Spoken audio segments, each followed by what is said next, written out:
Hey, what is up? We are live. We are going to do a little Dalmatian to start. I think I may do a pit bull afterwards. I'm not sure. Let's say hi to the chat. We got Pepper Tony. We got Steven. We have JT. How you all doing? But we're going to get into the drafting pretty quick today. But first, we're going to hit that intro. Hey, we're grinding through the torment. High volume, no management. Taming souls indecent. Grinding drafts through the abyss, no rest in our veins. Feel striking like lightning, flooding endless pains from late season voids. He's dropping all the flames. Bestball Degens Unite, shattering the chains. Old school RB stacking fury, derailing trendy trains. Who is commanding the storm etched in our brains? Who? Hey, thunder in the names, claiming all the kills. Flames, names, games. Degen wrath of fuse, stone age torment remains. Bestball eternal, in Rumain's infernal domain. Pterodactyl pigs screaming, Cayman chaos reigns. Fossil fury fuels the fire, drafted through the veins. What's up, Jason? How we doing? We got all of our ranks done. If you guys are members and you're in the Discord, I redone my ranks for Eliminator today. I redone the ranks for Underdog, for the base stuff, and I redone my ranks for DraftKings. So all of those are available. All you need to do is go in, link your Discord to the or link your YouTube account to the Discord, and in the Discord you will see two more channels. One will say ranks and one will say tools. And in that rank section, you will have access to those. My eliminator ranks are wildly, wildly different than the market. So proceed with caution. I think they're good though. So, but anyway, we are going to go ahead and what's up, Mike Rob? How we doing? We're going to go ahead and jump in a little Dalmatian, and we're going to jump in 15 seconds. Bestball degenerates, we never leave the grind. Fury, endless, breaks, relentless, fantasy, reigns. Who waits? Immortal.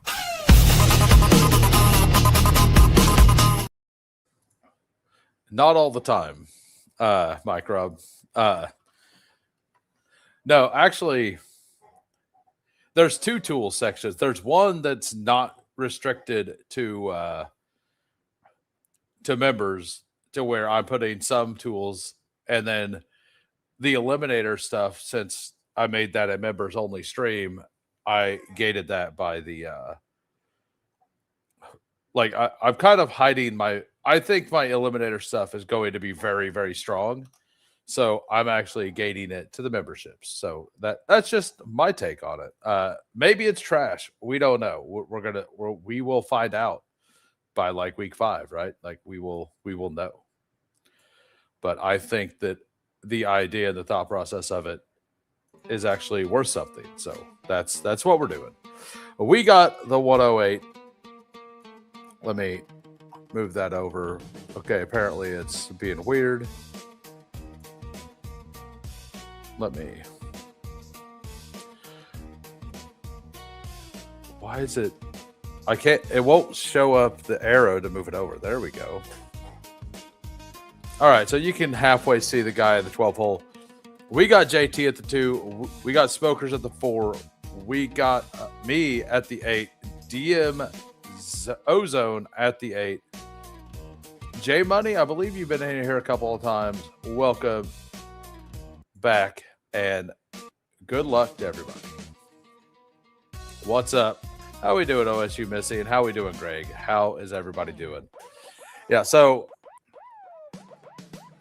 I actually, in my ranks today, I moved Amon-Ra ahead of JSN. I've been talking about how I don't like the playoff schedule for Seattle. I'm not going to like full fade JSN, but I think I'm comfortable going to like 4 to 5% on JSN. I think I'm pretty comfortable doing that. So that's how we're going to play it. And I'm also comfortable being 4 to 5% CMC. And I'm going to kind of just be overweight Amon-Ra, Genty, and Lamb Jefferson, most likely a little bit, right? Like I'll spread out those extra percentages through those guys, and I'm going to be happy doing that. maybe it's wrong, but that is the life we're choosing. So, how we doing, Quill? How's it going? But yeah, near the end of this, we're going to do a vote to see if we want to do a pit bull or if we want to do another one of these Dalmatians. Or we could even go over to DraftKings and do like a $3 play action, which is one of the best contests out there. Starting to get to the point that I need to do some of these contests that I've been holding off on, because doing the math of when I can get contests done and max everything I want to max. So I've done that a bit. I don't have Taylor with Drake London, so let's do that.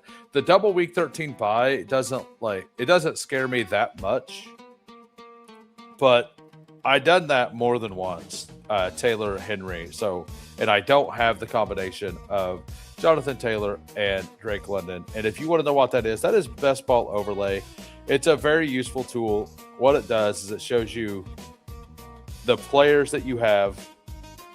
So like let's just say I start George Pickens, right? Like I can click, I guess that removed him. So basically, why does that remove him? That's new. So you hover over it and it says 0% with Taylor, right? So I have 0 Jonathan Taylor, George Pickens team. And I had a couple teams with Drake London and George Pickens. So what it does is it allows you to not do things like have 40% Bijan Robinson with Nico Collins, which is something that I have. But you know what? Those are 2 stand players I have, so I'm all good. You want to run that smooth math by us so we can all make sure it's good? What math are we talking about?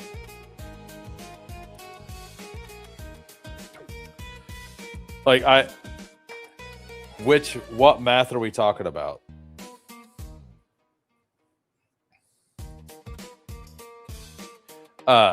Let me know. So we're coming back to being close on the clock. As you see, I moved Zay Flowers up over Devonta Smith as well. Also lat. And I'm not really worried about it. Yeah, let's do that. I don't have very many shares with those 2 players, so this will be a fun and unique team. I'm assuming he's talking about the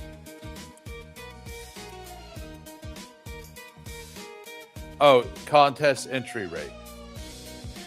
Yeah. So it's a 3 of 12, 1 of 10, 1 of 6, 470 seat final. We have about 13,000 entries left, almost exactly 13,000 entries left. It's 88% filled. So we're probably it's probably going to be closed in like 3 hours. I know a lot of the people that were auto drafting it are already done. They're already done with the contest. It's already maxed for them. I've seen some people put their exposures out there. So I do think that it will feel a little slower from now on. What's up, Bayou? If you guys aren't subbed to Bayou, go give him a follow for sure. Very fun channel over there. All right, so we have Scadapo at the top. Do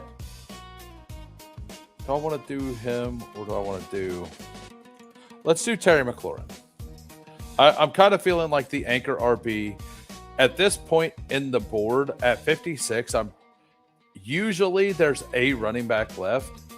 I don't care which one it is, but we have Jonathan Taylor, London, Flowers, McLaurin. Now, if Lamar's not there, we take an RB. If Lamar's there, we just go Lamar plus Jaden and send it, right? Assuming Jaden's there at 65. So, seems like fun.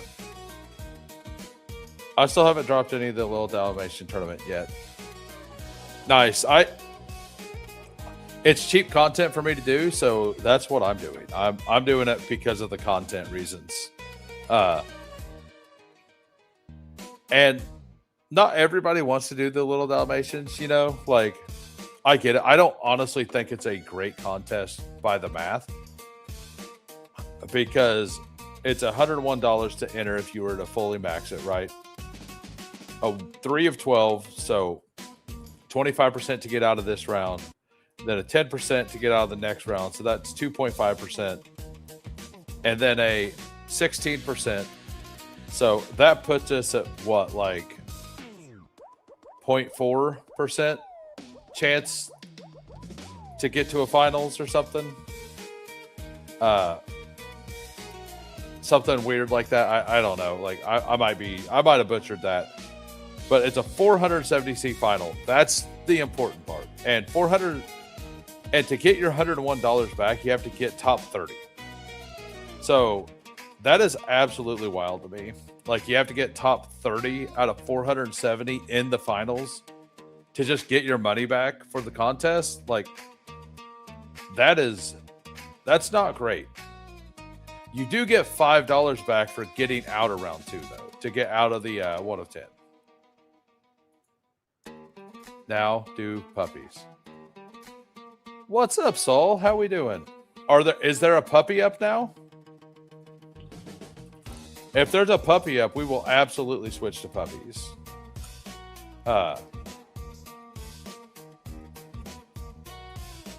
There is no puppy up, sir. It's going great. How's Steve doing?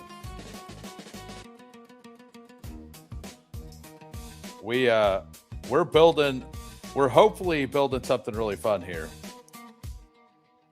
So I've been starting to get a lot of Tyler Warren.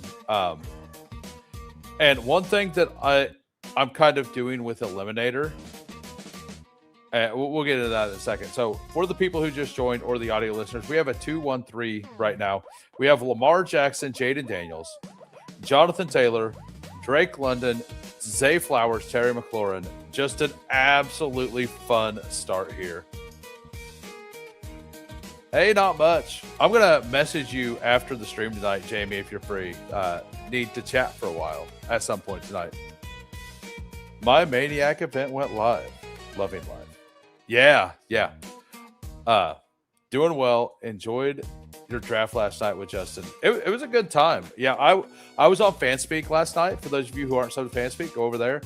Watch that draft. Bruni Degen Dads, he had Chuck Bass on. That was awesome. And then I was on next. I think we drafted a pretty good team. We took a player that I really am not in on. But I'm fine mixing in some players that I'm not in on random teams. You know, like I think it's a smart way to do it. And like, if it was total points, I would differ to that to a little bit of a degree, but not a big degree. Yeah, I think we drafted a pretty solid team. And for those of you who aren't members, the YouTube member stream last night that I had was a lot of fun. We let the chat argue over who we were going to take, and I tried to get it in. The delay made it interesting, being 20-second clocks. I think we're going to do it again eventually, and we're going to do a DK main instead. That way, we have more time. So we're going to take Tucker Kraft here. I think he's kind of a clear smash pick right now. I've thought he's been a good pick anyway, but I have him like 10 spots ahead of ADP. What's up, Bukowski? How we doing? Hey, if you guys are just popping in, if you could smash the like, that would be fantastic. I did not post it in Discord, but we can I can bring it up after I make my next pick real quick, and we can look over it.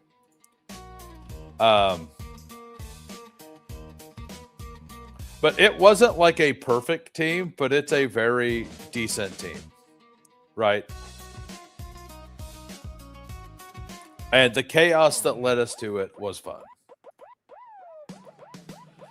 So Rico goes, Mahomes goes. I might pull Blake Corum up here. I think as an RB2, I need an RB2 here. And I think I need to make sure it's somebody usable. I don't want to pull Jonathan Brooks up. I would prefer Godwin normally with this team, or normally in this range over Blake Corum. But for the team structure, I think I need to take Blake Corum there. All right, so this was the members only, the equity thing. 50% to me, 50% to the members split up that was there. There were 15 people who entered the giveaway thing. I wrote all those names down. It's in a file, so we have that there. It ended up being a 3, 6, 7, 2. Malik Willis, CJ Stroud, Daniel Jones. Not the best, but solid, right? Breece Hall, Travion Henderson, Jonathan Brooks, Aaron Jones, Sean Tucker, Katron Allen. Feels like it could get there, right? Like we have three big upside swings here. Aaron Jones and Tucker kind of feel pretty good in that. And then wide receivers, Jamar Chase, Nico Collins, J-Mo, Marvin Harrison, Ricky Pearsall, Malik Washington is a stack. We got Nico stacked up. Jalen Noel for the double.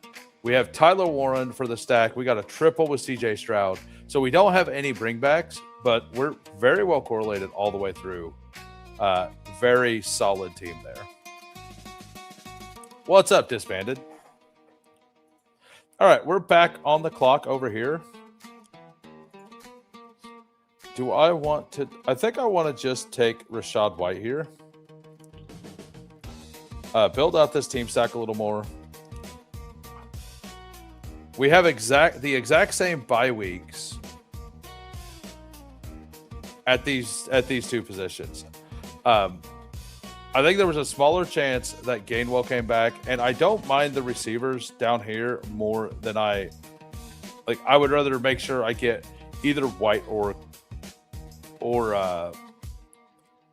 Gainwell there over one of those receivers, because I think there's more receivers there that make sense in that range. Absolutely. The owl emoji, the best emoji. So we got we're definitely having fun here. We might do a pit bull for the next draft, just so you guys are aware. We'll see if we can get it to fill. If not, we'll jump back over into the $1 streets. It kind of feels like the pit bulls are gonna probably, I think it's gonna fill within the next week or so. I think the people are, Gainwell did make it back. Yeah, let's do that. Like, I don't mind having these as triple anchors. London, Flowers, McLaurin feels solid, honestly. So for the audio listeners, we got a 2-4-3-1. We got Lamar Jackson, Jaden Daniels, done. Jonathan Taylor, Blake Corum, Rachaad White, Kenneth Gainwell. Honestly, very strong.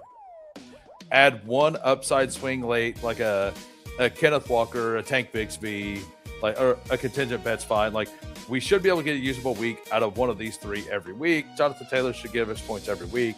Drake London, and then Zay Flowers and Terry both stacked up, and then Tucker Kraft. So we have an elite player at every position. We have two elite quarterbacks, and both of them stacked up. Honestly, super fun. I do enjoy this build quite a bit.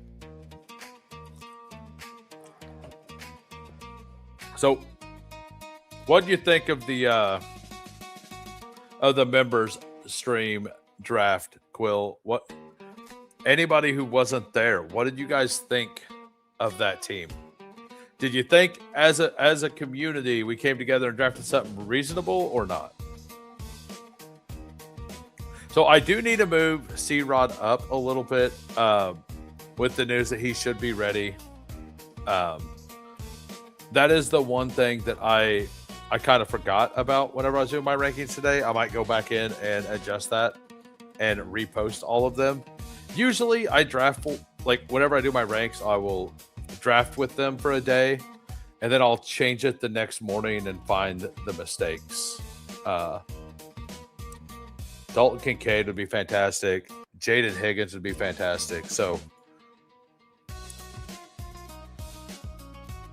what do we have? Let's go. Let's just go with Kincaid. Tucker Kraft Kincaid is definitely plenty good to stop it to.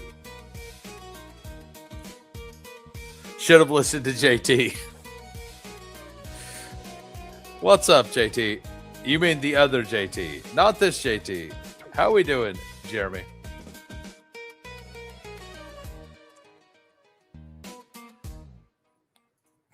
But yeah, we're gonna... Shaheed would be an awesome pick here. Like, the only problem with going with the higher tight ends is that this range is just all tight ends. And if you need a wide receiver, you only really have these options, right?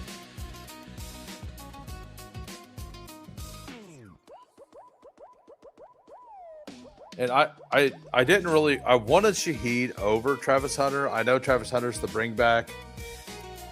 But I think this specific team needed another wide receiver that is kind of a floor style play there. So, like, not that Shaheed's a floor play, but like, we don't even know if Hunter's how much he's gonna play on offense. You know, like it feels kind of thin as your wide receiver 4. Boom. How's it going, money? Anything? No one listens to me, says JT. We listened to the chat. So yes, it was no one. Nobody did. I don't know if JT Bestball, like, I don't think he has recently. I know he started last year. Had some things come up and then he stopped. Yeah, right. Like, I don't love it. like I said, I don't love it. Never mock the $1 donation, where you can bring 1% Kyron Williams to 8% for $12. I actually removed this contest from my ranks, or from my best ball overlay percentages, because I did auto a couple teams just to kind of see what they look like. I think like 7 of them or something. Yeah, it just doesn't work for your busy life with 4 kids. Still drive to town, just not streaming anymore. Got it. I'm going to have a hard time passing on Chig if he comes back. I will say that.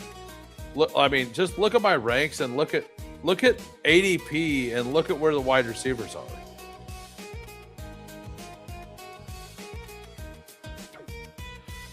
I mean, I could go with Woody Marks here, but I think I'd just take Chig if he falls, right? Like, I think I just do it, and we flex tight end a bit. We can end up going 8 receivers if we need to. So I do think that we will just take him if he falls. And if he doesn't fall, we're going to go with Tajay, I think. All right, so he does fall. We'll take Chig. We didn't really want to go with a third, but we went ahead and done it anyway because this range, like, Boston and Tucker got pulled way up because this room needs wide receiver, right? So I'm just going to wait. I'm just going to take punt guys at the end. Draft, not drive. I thought he stopped streaming because he had 0 shares of Sam Darnold. We were all wrong. Yeah, because you had that big stand on Jalen Milroe, and I was in on the Milroe stuff a little bit for Superflex. Jeremy saw the report on Phillip Rivers having almost a starting offense as kids. Challenge accepted. Yeah, because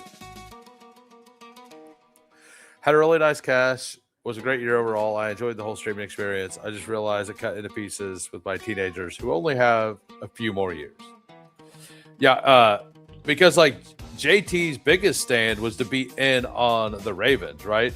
So he had an absolute bag of Derrick Henry, and that's what you needed. At the end of the day, that's what you needed, was just Derrick Henry against the... Like, it didn't matter what happened the rest of the season. To really win money, you needed Derrick Henry against the Bengals, right? And that's where his stand was. So as long as he got teams there, he was probably doing pretty well.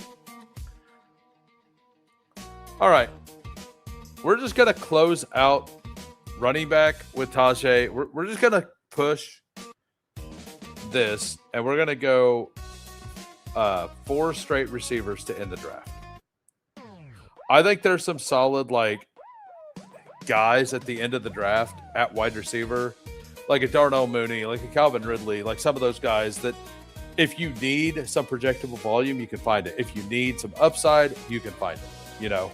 So I think finishing out the rest of all the other rooms there makes sense.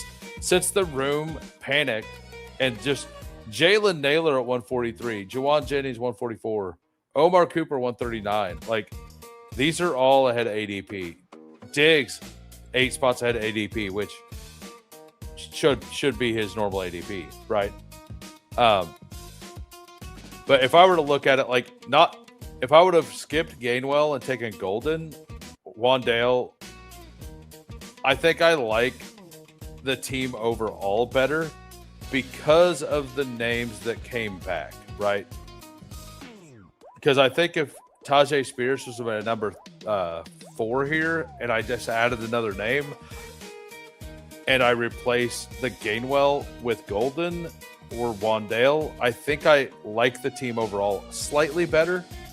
But I think it's fine. I think it's fine. It's good. I was way wrong about him. I mean, I was way wrong about Jarquez Hunter, and that was like I had no quorum, so it is what it is. What's up, Cade? Welcome back. Welcome back.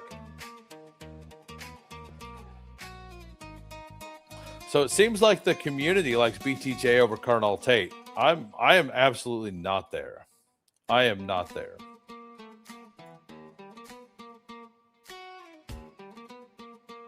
So Adonai Mitchell's just, man, his steam is very high.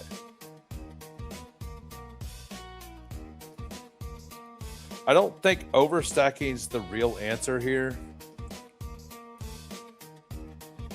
Like, I don't think I could. I'm kind of glad he went because I don't think I could have afforded that.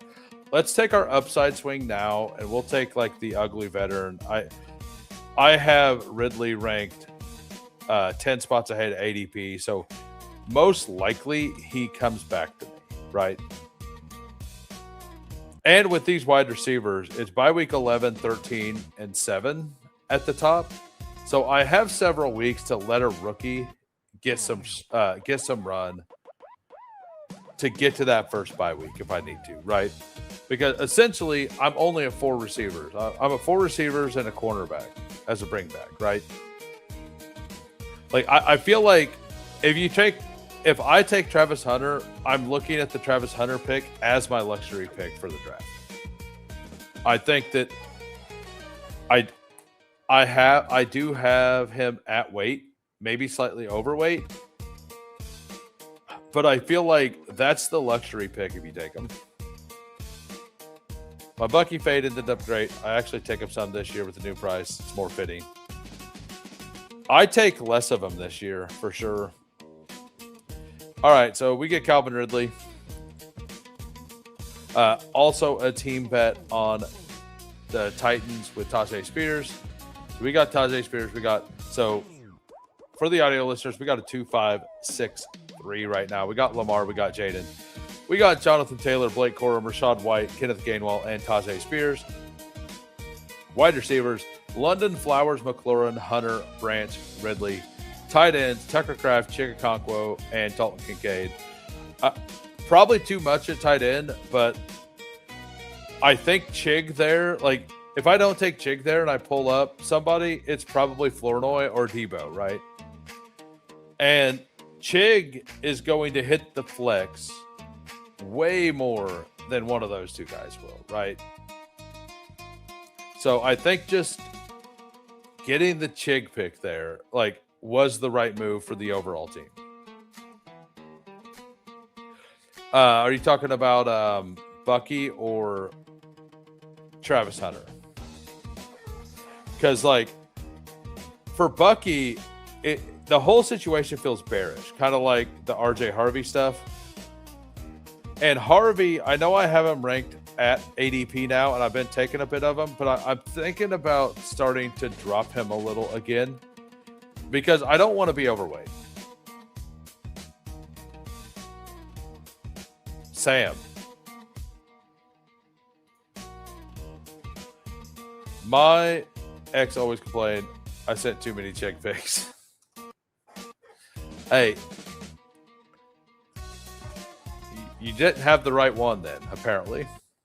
Got it. Oh, Darnold. Yeah.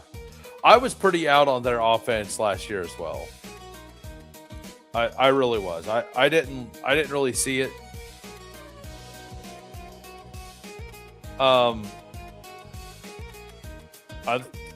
Tank Dell kind of makes some sense here. I don't mind the Surratt pick late. I don't think I need it though.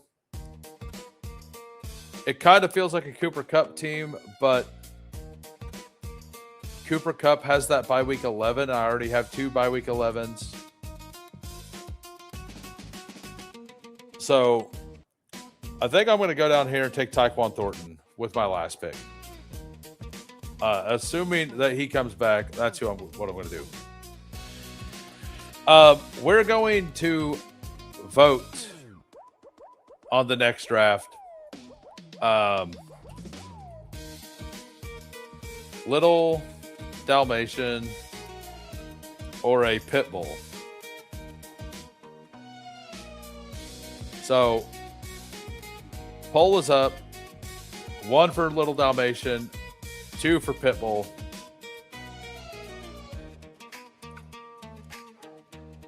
Honestly, Darnold is still too low. What is he? Quarterback 24? He was like 27. Yeah. In ADP, not fantasy position. You think he's too low? I think he's properly rated right now. I still like Cam Ward and CJ Stroud over him. We got a 2.583. We got Lamar Jackson, Jaden Daniels, running backs, Jonathan Taylor, Blake Corum, Rashad White, Kenneth Gainwell, Tajay Spears, wide receivers, Drake London, Zay Flowers, Terry McLaurin, Travis Hunter, Zachariah Branch, Calvin Ridley, Tank Dell, Tyquan Thornton, tight end, Tucker Kraft, Chika Conquo, and Dalton Kincaid. We said it in backwards order.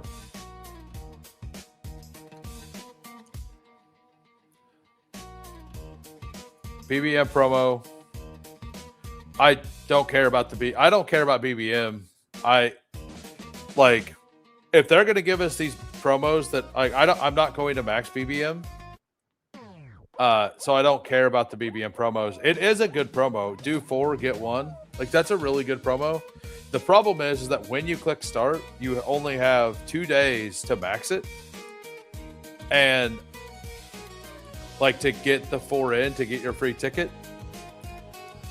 So I don't like that about it. And number 2, I haven't got a deposit match all year, but I've got these promos on things that I don't care about. So I'm not going to do the promos just to get the equity and stuff that I didn't plan on doing in the first place. So it is what it is. That's where I'm at. We got JT at the 2 spot. We got a 3.582. Jalen Hurts, Aaron Rodgers, Kirk Cousins. Feels solid. I don't know if you needed Cousins, but I assume the rest of your team is solid and it doesn't really matter. We got Gibbs, Travis, Quinshon Judkins, J.K. Dobbins, Chris Rodriguez. That honestly feels solid enough. Wide receiver 1, Mekhi Lemon with Hurts at the turn. Pittman, Wandale, Naylor, Tucker. So you absolutely needed wide receiver. That's why you pulled them up. Kind of like I sort of did, but I had a better top end. So I get what you did. Then Jeremy Bernard, Darnell Mooney, Darius Slayton, Bowers, and Loveland. So you got the big stack. You didn't get Mendoza to come back around. So you ended up taking Cousins. I don't hate it. The Bowers Loveland definitely makes the team feel thin. You should be very strong at flex because of that. I think that 3 positions are pretty strong. I think wide receiver is weak, and I think you know that. We got smokers here at 2.772. We got Caleb Williams, Joe Burrow. Running back, DeAndre Swift, Jonathan Brooks, Isaiah Pacheco, Zach Charbonnet, Charbonnet is probably a better pick in this contest, being the 3-12. I don't mind that. Brian Robinson, Jaden Blue, K-Tron Allen. Wide receivers, Chase, Nico, Devonta, Luther, Jaden Reed, Ryan Flournoy, Malik Washington. Both of those positions feel pretty strong. Kelsey Andrews, a little on the thin side, but it could absolutely work. So you got Joe Burrow with Chase. That feels good. You got the Andrews bring back on that.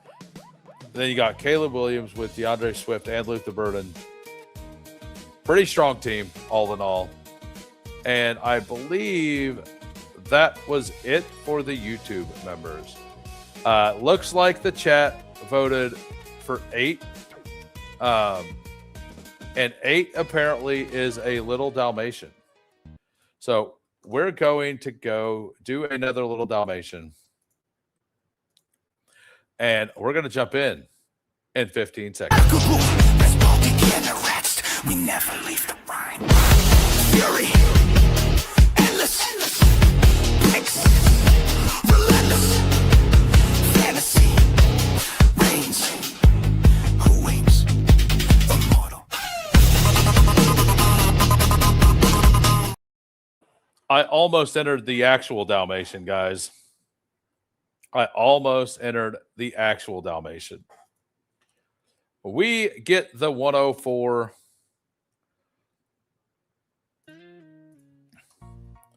Let's see who else we got. Yeah, it was a little Dalmatian. If you read the poll, you seen that. Oh, okay. Got it.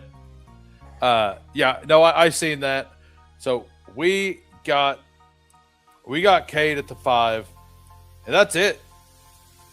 Game tight at the 10. Game tight. Did you just get the silver badge? Game tight. Did you just get that? Let us know. I don't think have you had the silver badge the whole time? Have I not been paying attention? Let me know. I entered a Mastiff by accident. I mean, that would be the worst, right? Like, little Dalmatian, big heart. All right, so what was I going to do? Go hide and then delete. There we go. I like the polls on StreamYard, but it's kind of weird how you have to close them down. All right, so we got Puka here. By the way, if you guys are new to the channel and you haven't hit that sub, go ahead and hit the sub. I go live every Monday, 4 p.m. Every Monday through Thursday, every 4 p.m. Central. Every Sunday night, 6:30 p.m. Central. And we go live randomly on Saturday nights sometimes. And we do other stuff on other channels as well. So I put out all kinds of content. You can decide if it's good or not. That's up to you. I had it. True DGen. Amen. I'm like barely over. You don't need to worry about entering 101 Dalmatian if you don't have the funds. Hashtag big brain. You got the spinny thingy for 30 seconds? Oh, I hate the spinny thingy. The spinny thingy is the worst. So,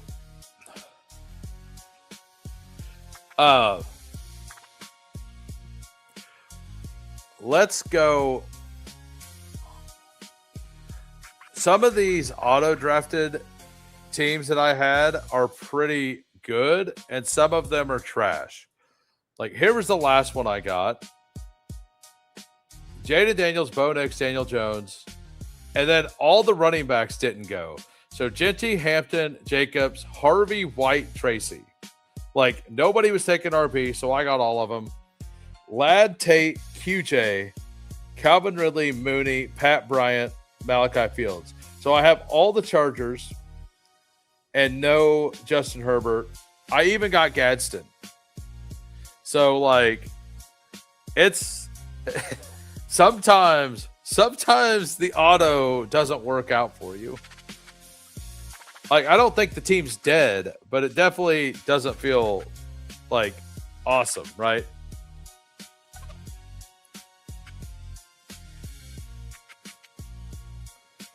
I don't take a lot of AJ Brown anymore. I think I'm just gonna take him. I don't have any Jeremiah Love with Puka though. Hopefully,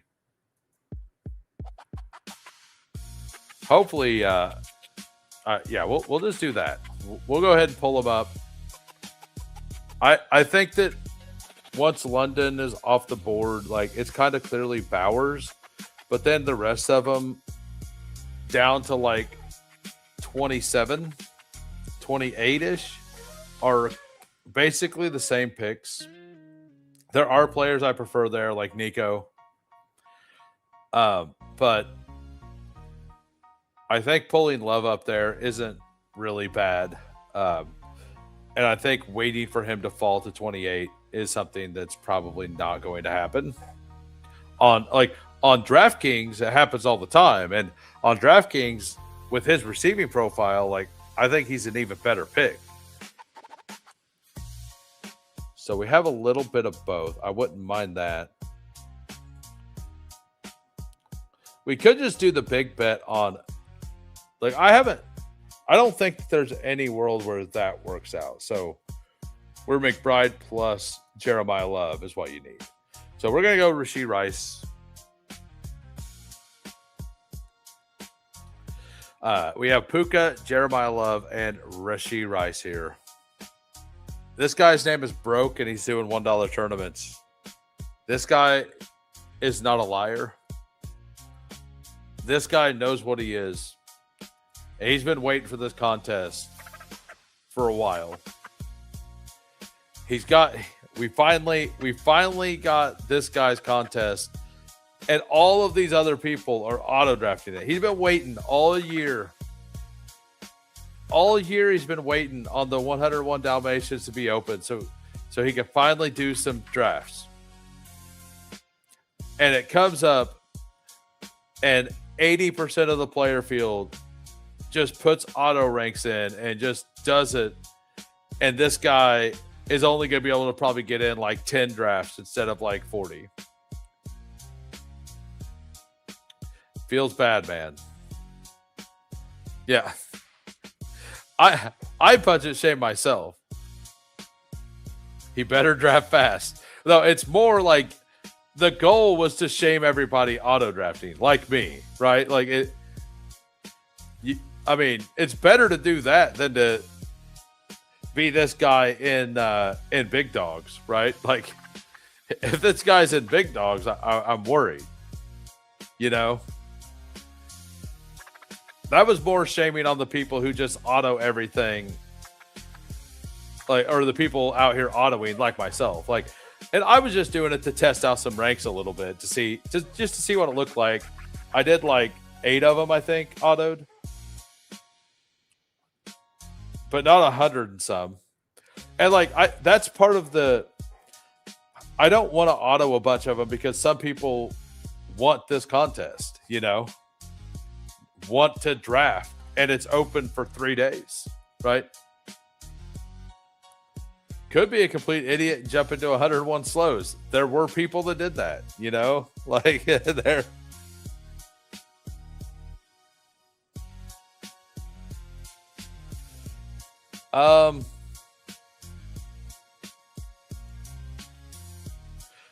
Did you auto with them, or do you draft with them? Out of the 8 autos, I got like 6 good teams or something. Let me see. 1, 2, 4, 5, 6, 7, 8. I did 8 autos. If you guys want, after this draft, we can go through all the autos. Herzig's an auto drafter in some contest. In total points, he's an auto drafter, right? In regular best ball, I think he like. In playoff stuff, I don't think he's an auto drafter. Do I want to do that? Yeah, let's do that. So the one thing I noticed about my ranks is if I got the 3, 4, or 5, my ranks were not good to get you running backs. Like you were basically 0 RB with my ranks if you got the 3, 4, or 5 spot. But if you got any other spot, you were kind of protected a little bit and you could draft balanced teams to some degree. So if I were to auto more, I would probably move Kyron Williams up like 6 picks. Like I'd probably move like a Kyron Williams or a Brees Hall up to like probably 25, like just to try to get like in front of Rashee Rice specifically for auto. So I didn't forcibly get like Rice, Nico, Chase, like ahead of Pickens at least. Yep. What's up, Lutz? How we doing? Yeah. I don't know if they still are available or not. I think only doing 20 little Dalmatians is fine. The floor for making finals is $20. Yeah, I mean, that's probably about where I'm going to end up. I've got 16 done. I'm not planning on doing a whole bunch of them later tonight or anything. So, but yeah, if you guys want to look through all the autos I done, like how did the autos you done with my rank, Missy, go? And how many did you do as a batch as well?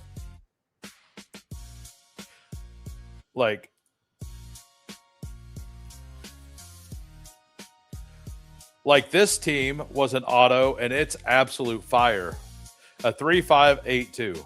Lamar, Herbert, Malik Willis, Genty, Hampton, Gainwell, Spears, Katron. Feels solid. We got Ladd and Zay stacked up. Brian Thomas, Godwin, Stephon Diggs, Branch, Ridley, Mooney, Kittle, and Hunter Henry. Like that team is absolute fire, and it was an auto draft. Like I can't draft teams like that sometimes trying. All right, so we're just going to take Tony Pollard because we need an RB here. Like I said, the way my ranks are set up, I have to move RBs around a little bit from like the 3, 4, 5 hole. Just based on where I have players ranked. Yeah, the quorum clip today was crazy. Absolutely. 3 of each. I'm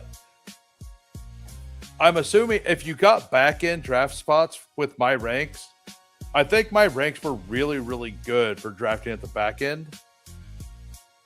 And I think if you got front end, like if you got like 3, 4, 5, 6, I think my ranks were a little worse. So depending on where you got your spots. All right. Let's go ahead and do it. Do the double with Jeremiah Love here. We could do a late Jalen Naylor or Trey Tucker and probably stop at 6, right? Puka, Rice, Evans, Jamo, Marv, plus one more honestly feels solid enough. By the way, if you guys are just popping in, if you could smash the like, that would be fantastic. Very nice, very nice. I'd entered 4 slow Dalmatians earlier. Little or real or big? Like I guess it had to be little because you couldn't have entered 4 big Dalmatians. Yeah, so going back to other auto teams I have. This one. Lamar, Justin Herbert, Bo Nix, running back. James Cook, Jalen Warren, Gainwell, Tyrone Tracy, Sean Tucker, Katron Allen, Jefferson McConkey, T. Higgins, Carnell Tate, Diggs, Boston, Trey Tucker. Very weak at tight end, but everything else feels solid. This one, I haven't even looked at these, by the way. 3, 6, 7, 2. Drake May, Justin Herbert, Patrick Mahomes. Too high on the quarterbacks. Brees, Scatabo, Jonathan Brooks, Tank Bigsby, Katron Allen, Nick Singleton, Jamar Chase, Nico, Jamo, Dobbs. We got the stack there. We got Jalen McMillan, Trey Harris, Darnell Mooney, Kittle Okonkwo. Honestly, that feels pretty strong as well. Like whenever you auto, like you want to make sure you're not dead, right? And most of those teams feel like they're fine. There were one or two that it didn't work. So the first two I set my ranks to go 3 quarterback, up to 6 running back, up to 8 receiver, and 2 tight ends. But I set it in Eliminator, not in base. So I got double 3 tight end builds. So I had to go in and change those. Which actually reminds me. Let me go change the limits back again. Because I don't want to be stuck. Yeah, there we go. For like if I want a 3rd tight end, I don't want it to auto that way.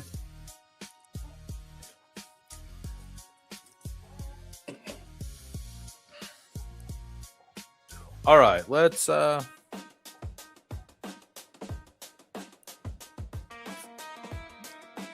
oh yeah, this song's a little louder. So we'll turn it down a little. There we go.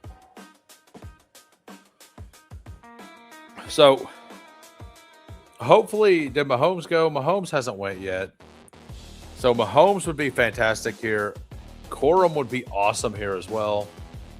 I'm honestly happy with either one of them.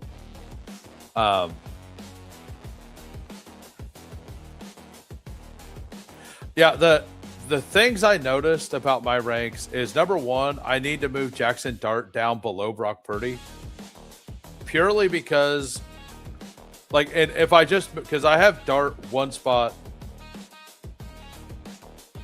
I think I have Purdy at 95, but it happened twice to where Mike Evans was on my team and I autoed Jackson Dart over Brock Purdy with Evans.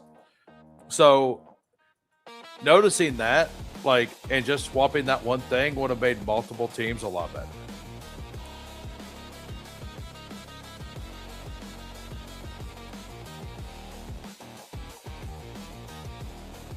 So the Almond Raw drafter probably won't let me get anything back. I think I just need to take a running back here, though.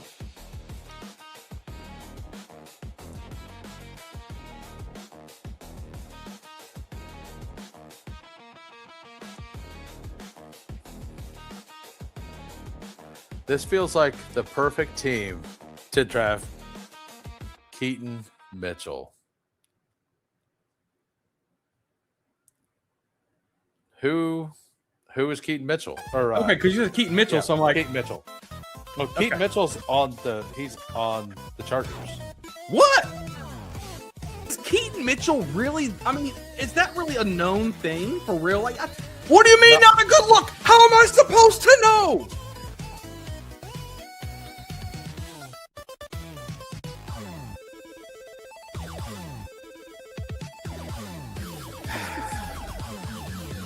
I want all of you guys to go down and to follow Bayou Bengal. And the next time he goes live, go in there and find a random player and ask him if they're still on this team. Ask him. If you fucker, ask him, sorry, if you guys do that. Go ask him if Jelani Woods is still on the Colts. Gotta be real. Love this clip more than the internet is undefeated. I haven't ran that clip for a while. I thought it was time.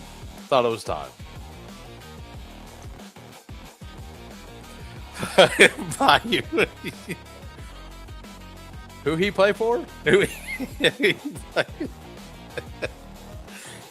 Right? Yeah, exactly.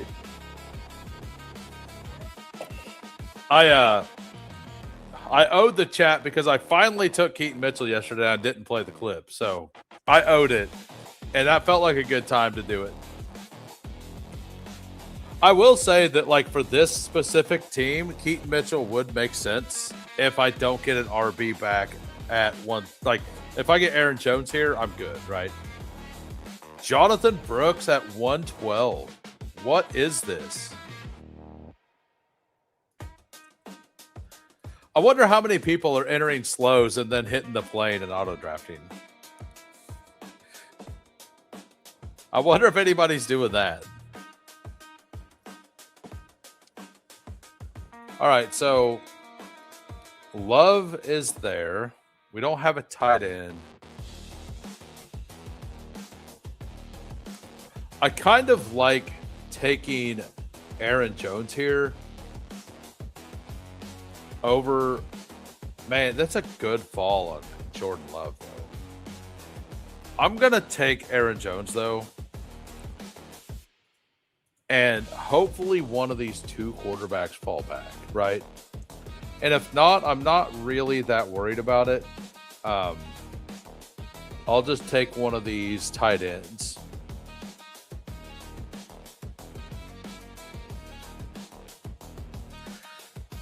This team will make sense with around 18 Keaton Mitchell.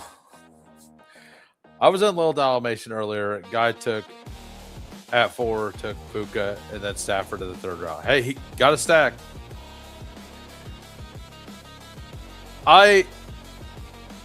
So I have Savion. All right, let's go. I have him like at the edge of like when you're looking at wide receivers at the end of draft, you see him. Like, I don't want to auto him. Right, I don't want that. I do have him ahead of Tyquan Thornton, which I think is wrong. I have him ahead of Christian Kirk, which I think is right. But basically, after Dontavian Wicks, it's basically plays that I'm assuming, like, I probably need to move Kayshon Boutte down, to be honest. But if he gets moved, he's got some upside if he gets moved. Yeah. I mean, you only did 3 of them also. But yeah, I'm just glad somebody's using my ranks. And I'm glad that they ended up like being decent for your autos. And I'm assuming you got drafts either at the 1-2 or at the back end of the draft. Because I noticed with the 8 of them I done, had 3 of them at the 3. And all of those teams, only one of them really turned out okay. So it's like pick 3 specifically, my ranks weren't great for. Time to flip $25 into $2,500 in the Little Dalmatian. I mean, that'd be awesome. What is that? Second? 9, 6, and 4. So I'm going to guess the teams at 9 and 6 were better than the one at 4. Based on what I was seeing from mine, the one at 4, if it landed too early running, like if Scatabo fell back or DeAndre Swift, like, or all the wide receivers I like went, and you got a round 5 running back, those teams are fire. But if it didn't happen, stacked better.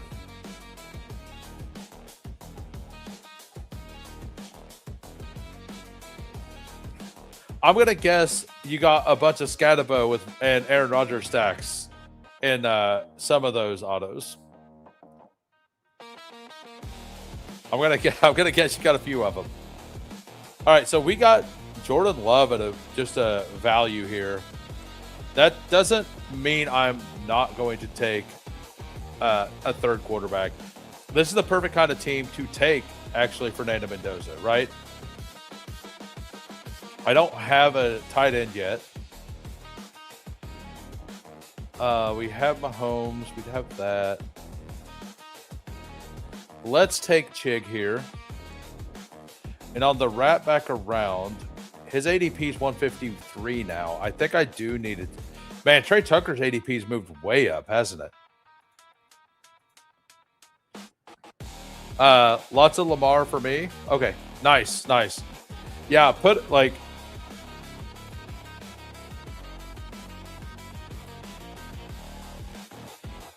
Yeah, I have Lamar ranked ahead of ADP, but I think if I were to redo my autos, I think I would set 2 quarterback limit as well and just go 2, 6, 8, 2 on every team. And I think it would end up being pretty balanced because I do have a lot of the QBs ranked quite a bit higher. You probably got a lot of Herbert too, right? Because I have Herbert like 9 spots ahead of ADP. Like if I were to auto more teams, I think that's something else I would change. So yeah, let's go with Gadsden here. We're going to take a third tight end, so I'm not worried about the double week 7 bye.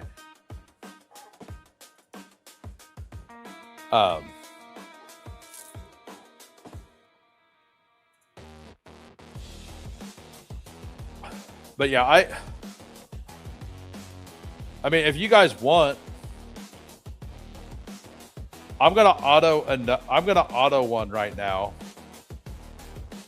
I'm gonna jump in 10 seconds in another little Dalmatian, and I'm gonna auto it. And we can look over every once in a while and see how it went, see how it fared. So we got 3, waiting on 3. We'll see how that one fares. We will pop over there every once in a while. We're going to auto that one.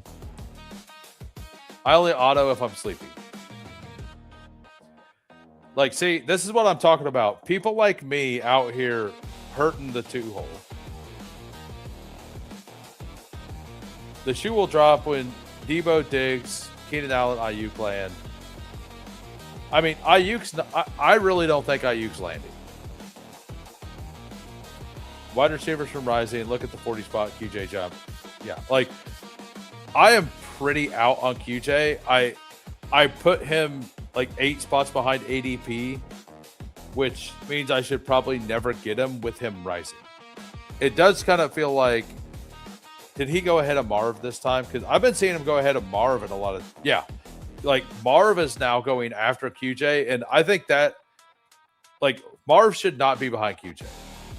I'm pretty out on the Cardinals offense, but let's be honest, Marv should not be behind QJ. Like that is where it is too far to me. All right, so we ended up with the 108 in that other draft. We'll pop back over later and see how it's doing.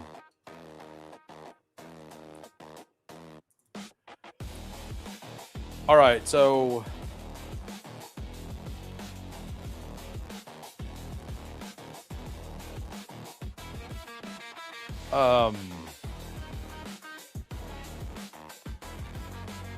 yeah, I think I'd just take Dalton Schultz here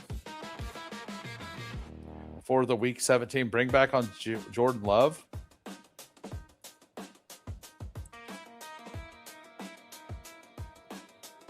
So for the audio listeners, we got a 2-4-5-3 right now. We got Patrick Mahomes, Jordan Love, running backs, Jeremiah Love, Tony Pollard, Blake Corum, Aaron Jones, wide receiver, Puka, Rice, Evans, Jamo, Marv, tight ends, Chig, Gadsden, and Schultz. Definitely, I needed to just force myself to take some Dylan Sampson here and there. So we're going to take a share, I think, on this team. Maybe we might do that. Aaron Rodgers actually kind of makes sense here as well.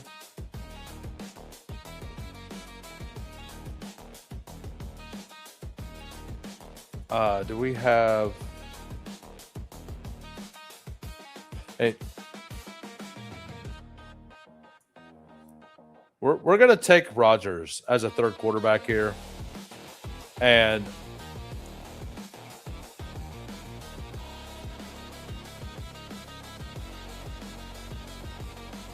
we're gonna take a running back, and then those two guys probably.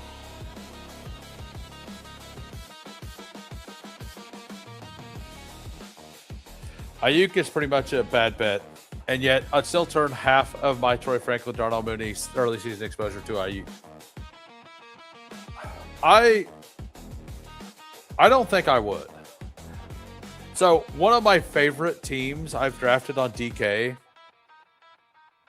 Brandon Ayuk fell to 236. And I selected him, and it felt bad. It still feels bad.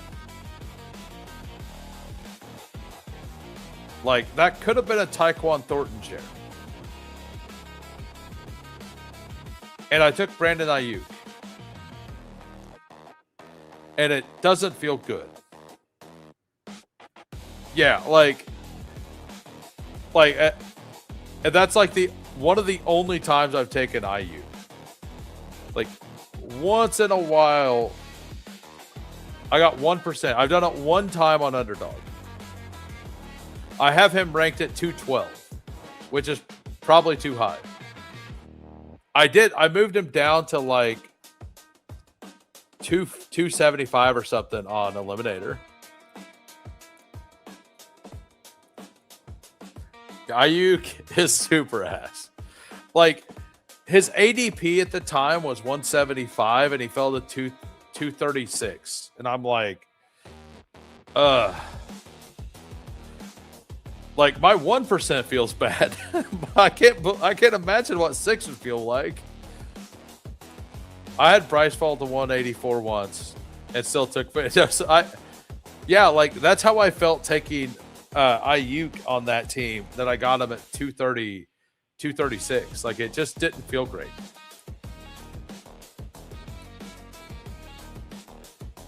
All right, I'll after this draft's over, we'll pop back over. We'll review my team. We will review Game Kite's team. Then we'll look at Cade. Cade's here as well. So we got 3 of them. Jeremy Bernard, I do want. Then we'll take an RB. And if somebody wants Savion Williams, congratulations. Congratulations, guys. You can have him.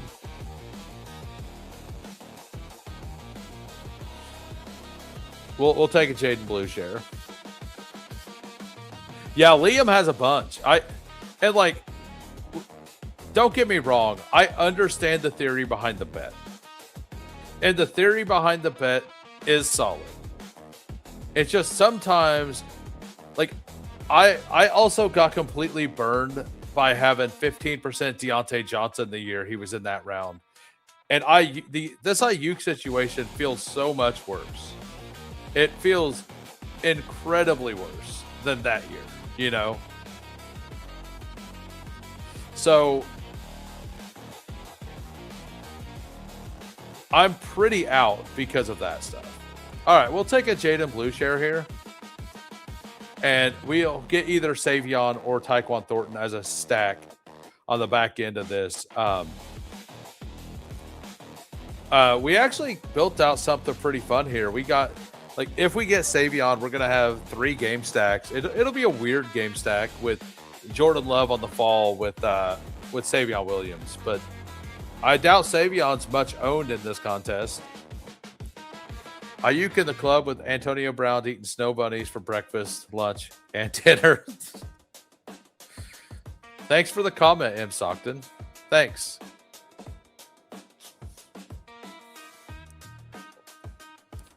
Look at this. We might auto Josh Allen. Oh, we got saved. Like, this is a fire start. Chase Brown, Scadabo, Amon-Ra, Ladd.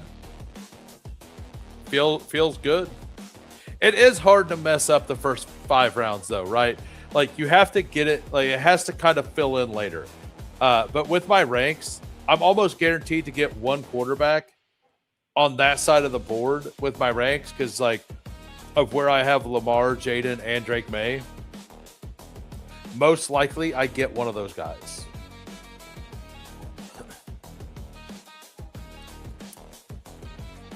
All right, so next draft, Little Dalmatian, Pitbull. We're going to do the same thing again. Or a DraftKings Tutty. Start and show. The Tutty is a $7 tournament over on DraftKings. So you all can decide what we do. 1 for Dalmatian, 2 for Pitbull, 3 for the DraftKings draft. 8. Mike Robb. 8.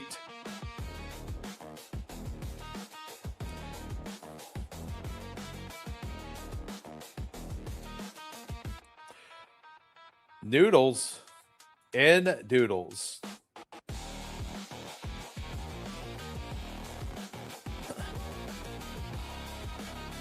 We might actually sneak our draft.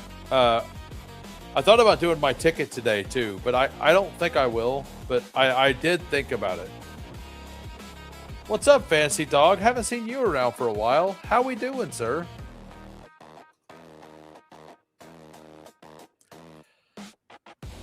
All right, we got a 3-5-7-3 here. We got Patrick Mahomes, Jordan Love at 124, and Aaron Rodgers. Running back, Jeremiah Love, Tony Pollard, Blake Corum, Aaron Jones, Jaden Blue. Honestly, feels pretty okay.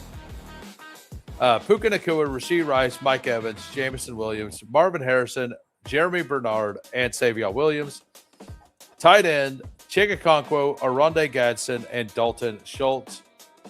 We got the Week 17 bring back on with Gadsden and Schultz on our quarterbacks. Rice and Savion stacked up with those guys. We got Jeremy Bernard stacked up with Aaron Rodgers, and we have the Week 17 correlation there with Tony Pollard. Originally, we were planning on going 6 receivers and stopping, but because we went with the Jordan Love fall and then Aaron Rodgers as well, we decided to add the extra one. And honestly, our other positions turned out to feel pretty solid anyway, so we didn't really need the extra capital elsewhere. All right, we got Cade. We got a 2-7-7-2 here. Drake May, Caleb Williams. Running back, Travion Henderson, Kyle Monangai, Tyrone Tracy, Tajay Spears, Tank Bigsby, Katron Allen, and Braylon Allen. The Allen connection. I like this for a 0 RB start. JSN, AJ Brown, Luther Burden, Jaden Reed, Wandale Robinson, Romeo Dobbs, Pat Bryant, Trey McBride, and Hunter Henry. Feels very solid. Like, very good 2 running back or quarterbacks, very 2 good quarterbacks or tight ends and quarterbacks. I think you got there with the volume at running back, and your wide receivers feel solid. Well done by Cade. Then we got Game Tight. Game Tight, I got you in the fan speak contest, even though Brody got with ODK, but I maxed the Tutty. Got it. All right, so AB is all the people crushed out big game. You got targeted, humiliate. So I get that narrative, but I think that that's a false narrative based on, like, just watch what Ayuk's posting right now. Like, it doesn't feel like that is a correct statement anymore. And that's just a feel I have. No facts, but like, if you just read into what he's posting, it kind of feels like maybe they just want him to be normal. You know, maybe that's all they were asking. Ayuk isn't the one purposely holding back for mandatory minicamp. Reporting camps to keep Ayuk. The thing is they cannot refuse to let him show up. Like, they can't do that. If he shows up, they have to deal with it then, right? Like he is a member of the team. If he shows up, then they're on the hook for the money and all that stuff, right? Like, whenever that happens, when training camp gets there. So, and the report, like, what I'm hearing is that he's not going to show up. What's up, Blue Dog? How we doing? And yeah, that's where I'm at. All right, so this, I'll fight back on this a little bit. It says he was absolute ass before he got injured. Well, number one, if you remember right, going into last year, he was holding out because he was supposedly hurt, right? And Shanahan was doing the I don't think he's actually hurt thing. And then he wasn't really that good. And then he got actually hurt. So I don't know if maybe he wasn't ever actually healthy. Like, I assume that I don't know what to assume there because the timeline was really weird with everything. All right, so back to Game Tite's team. We got a 2-6-7-3 here. We got Justin Herbert, Baker Mayfield. Running backs, Ashton Jeanty, Omarion Hampton, Travis, Kenny Gainwell, Isaiah Pacheco, Brian Robinson. Wide receivers, Ladd McConkey, Brian Thomas, Jordan Tyson, Chris Godwin, Jalen Coker, Rashid Shaheed, Trey Harris. Tight end, Kate Otten, Ferg, and Gesicki. I mean, I love Charger stacks. And you got all the right Tampa Bay guys, in my opinion. So I like the team. Game tight. I didn't say anything out of respect for Stephen Megg, but yeah, I mean, I don't know if like Stephen Megg probably would have known, right? Like Bruni just doesn't he doesn't do as much. He doesn't stream as often, so he doesn't know who the members are, who aren't, and all that stuff. So, but anyway, let's look real quick at how the auto's doing in the other page. Shocker. We got Jaden and Herbert. 2-2-3-0 right now. We got Jaden Daniels. Oh, I turned my my actual auto ranks off too, like because I can go to multiple tight ends now. This might be bad, but Jaden Daniels, Justin Herbert, Chase Brown, Scatabo, Amon-Ra, Ladd stacked up, Christian Watson, Chris Godwin. Feels good. Feels good. All right, so what's up, Hartman? I'm not on Ayuk, but I think he's fine. Yeah, I'm okay. I'm okay being fully out on the Ayuk stuff, right? Like, I'm fine with it. But I do understand the bet. I understand why people want to make the bet. I understand people making the bet. I'm not doing it. And that's kind of where I'm at with like the Keaton Mitchell stuff too. Like, I understand it. I think it's wrong, and I'm not gonna like. Are there ways that those bets can hit? Absolutely. Am I doing them? No, absolutely not. Right. All right. So the poll once again got Little Dalmatian. We're gonna do another Little Dalmatian. We're gonna jump in 15 seconds. We never leave the brine. Fury, endless, breaks, relentless, fantasy, reigns. Who wins? Immortal.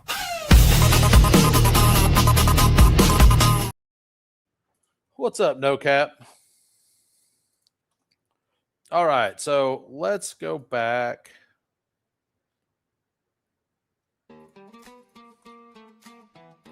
We got the 108. Dave. I doubt he's watching, but he's in the 11. Absolute crusher. Probably auto drafting. Sladen at the 7. Fantasy Dog, welcome at the 4. That's it. That's everybody else must be in the pre-flow. And by the way, if you guys are just popping in, if you could smash the like, that would be fantastic. And if you're new to the channel and you enjoy the content, go ahead and hit the sub. We're going to do a 24-hour live stream at 1,000 subs, assuming we get there by NFL kickoff. I don't know if we're going to get there, but we're like almost on pace to get there. So it's like, if we get there, it's probably going to be like the week of. So we got to get there. Like, I really want to get there. You got the 4. I mean, you hope it's Fuka.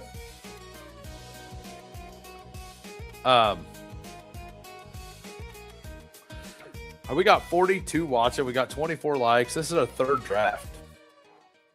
I'm planning on doing more drafts today. Like I said yesterday, I don't really have anything going on this week until I work one day. I'm going to do a long stream on Friday afternoon, I think. I'm going to do a very long stream, I'm probably going to try to get a guest or two for Sunday, and I'm going to do a very long stream on Sunday night. That's the goal. Probably going to start at like 3 p.m. Central and just go until I don't feel like streaming anymore.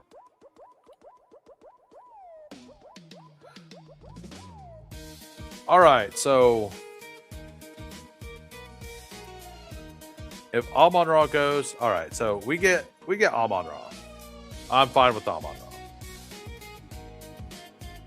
I have Amon-Ra ranked at 5 right now, so that is what it is. I finally decided to just put him at wide receiver 3 ahead of JSN. The more I look at things, the more I think that like JSN, like that target share can't keep up, right? Like it can't be the same. That target share can't be the same. And if that target share is not the same, and Kubiak's gone, if the ball's being spread out a little more, like there's very small chance that he actually pays that off. Amon-Ra has had multiple different OCs and still been wide receiver 3 every single time because Dan Campbell is the one that does the, he helps with that offensive side a lot. So I think having JSN over Amon-Ra is wrong. And I've kind of felt that way this entire time. And I've kind of talked about that since pre-draft. I've just finally decided to rank it that way. And I think if you want to rank Jonathan Taylor, McCaffrey, even Genty all the way up there, Lamb, Jefferson, like I think any of those players, you have a reasonable argument to rank them ahead of JSN. Now, do I think JSN should be at 9, 10, 11? No, I do think that what he did last year deserves some respect, but I don't think it's very likely repeatable, you know? CMC Cook in the 12 hole. Nice. That's pretty fun.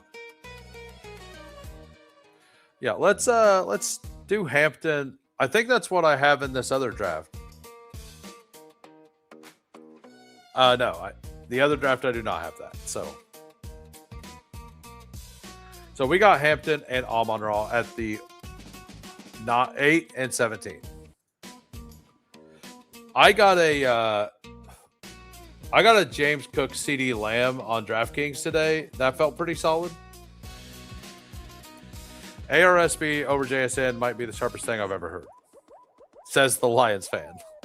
Like I've been debating this for a while, and I'd done JSN and Genty pull-ups in the big board over JSN because I don't want to be overweight JSN, and I didn't want to be then, but I'm finally like fully convinced. Like some of the people that I respect the most, like I've been kind of on the edge of doing this for a while, but multiple other people like Rich Rebar and a couple other people have actually been saying that like it's going to be really hard to repeat, and I felt that, and I just haven't had enough conviction in my own takes to rank it that way. And basically, you know, getting the old pat on the back to do so, kind of, you know, that's kind of all it was taking. You know, I mean, you guys have listened to me for a while. You know, I've kind of been there.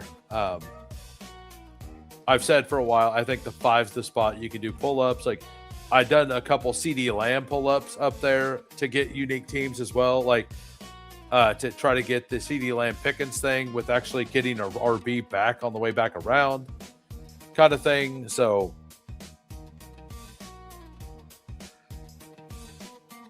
yeah, so with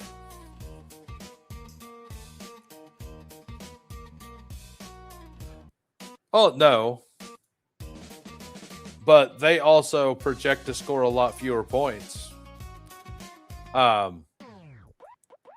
They don't have a healthy Kenneth Walker either to keep the chains moving. They don't have a healthy. Let's do Lad. They don't have a healthy Zach Charbonnet to keep the chains moving. They have a rookie running back, and George Halani and Emmanuel Wilson versus Charbonnet plus Kenneth Walker from last year. They have a different OC. Yes, they're going to try to call the same kind of stuff, but is it going to work with the new OC calling the plays? Because a lot of the time it's kind of like a maestro, right? Like when they get in a rhythm, that's when it works. It's also year 2 of Rashid Shaheed. Moving the onboard train is hard. Now, Shaheed should have a better role in the offense this year. And Torrey Horton was starting to get a really big role before he got hurt last year. I think all of those things do really matter for this thought experiment, right? Like I think it all matters quite a bit. And which team do I feel safer on just scoring points? The Lions. And Amon-Ra is the engine of that team. So, yeah. Yeah, I think Barner is a really good price. I think that let's go to fantasy points real quick.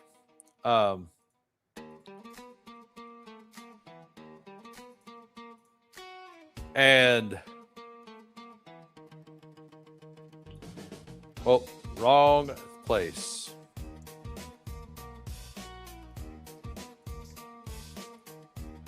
So, receiving, advanced receiving. And whenever we go look at target share,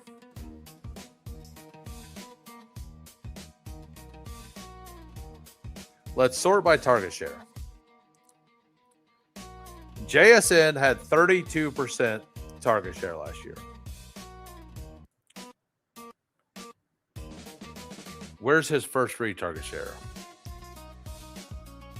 He had 44% first read target share.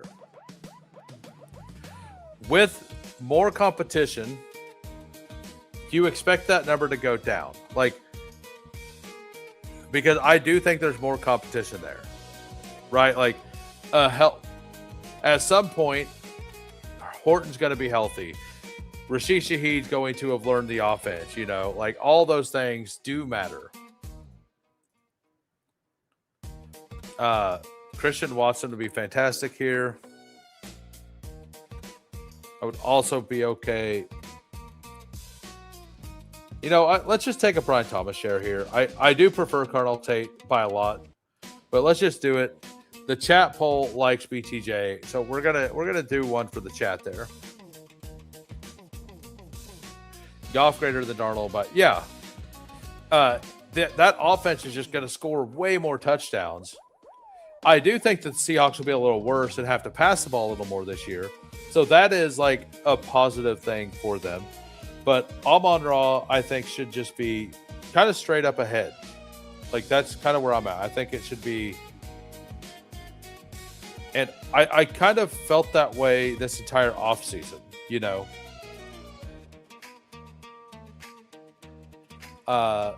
Give me Rome.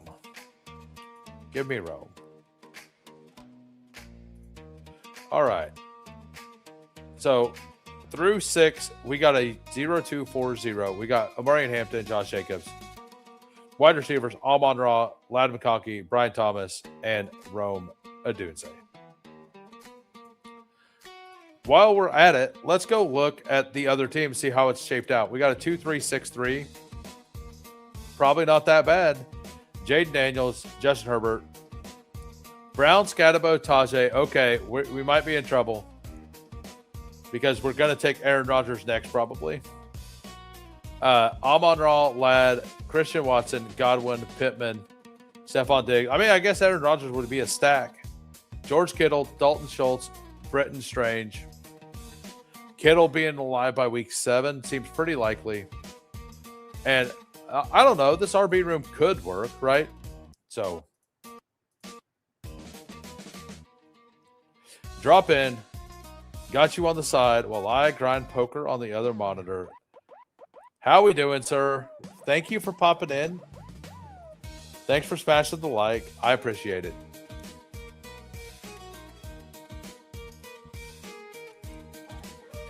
All right, we're gonna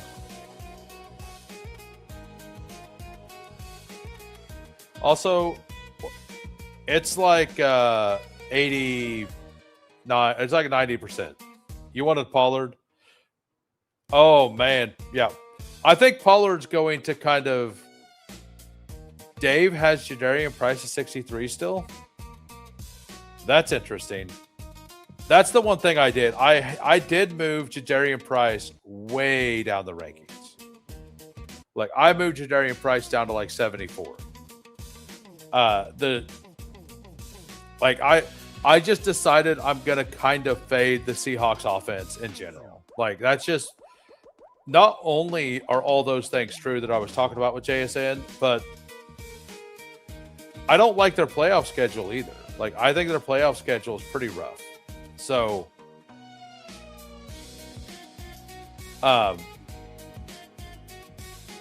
absolutely, that's what we set up this whole time. But we went over their playoff schedule before.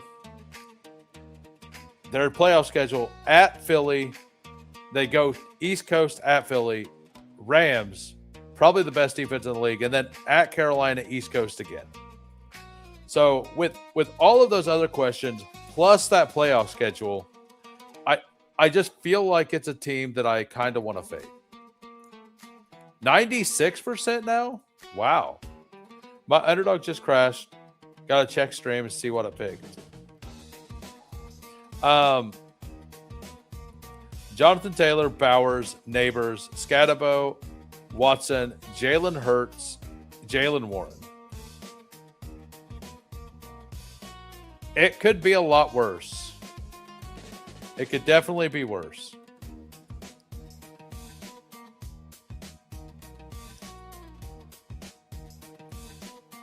So we're going to take Trevor Lawrence here. I don't take a lot of Trevor Lawrence, but we're going to do it here. We got the Brian Thomas stack. We pulled Brian Thomas stack up, or we pulled him up. So we're betting on that team. I don't mind the double week 7 bye. I will just tack somebody on at the end. Like, I'm not opposed to just tacking on Tua at the end of the draft and just assuming he's going to still be quarterback by week 7. You know, like do I want to do that? Not really. Well, it just also took Jackson Dart. I don't know if that was you or if it was the auto draft Slayton. I don't know which it was.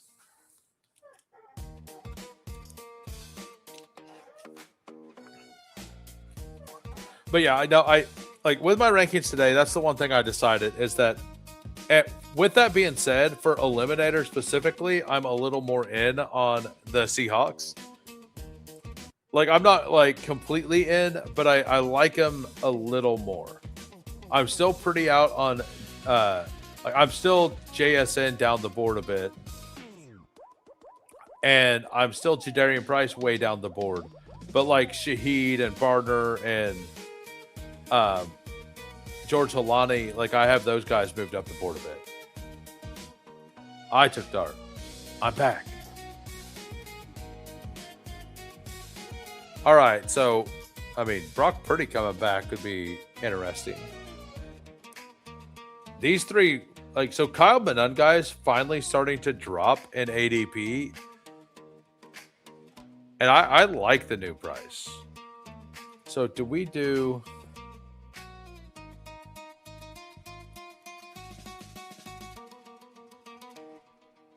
I think we do Purdy here and see if we can't wrap around Kittle.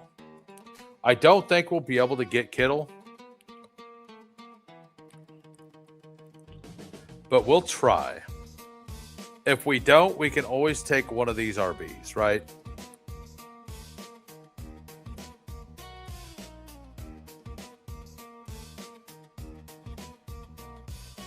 So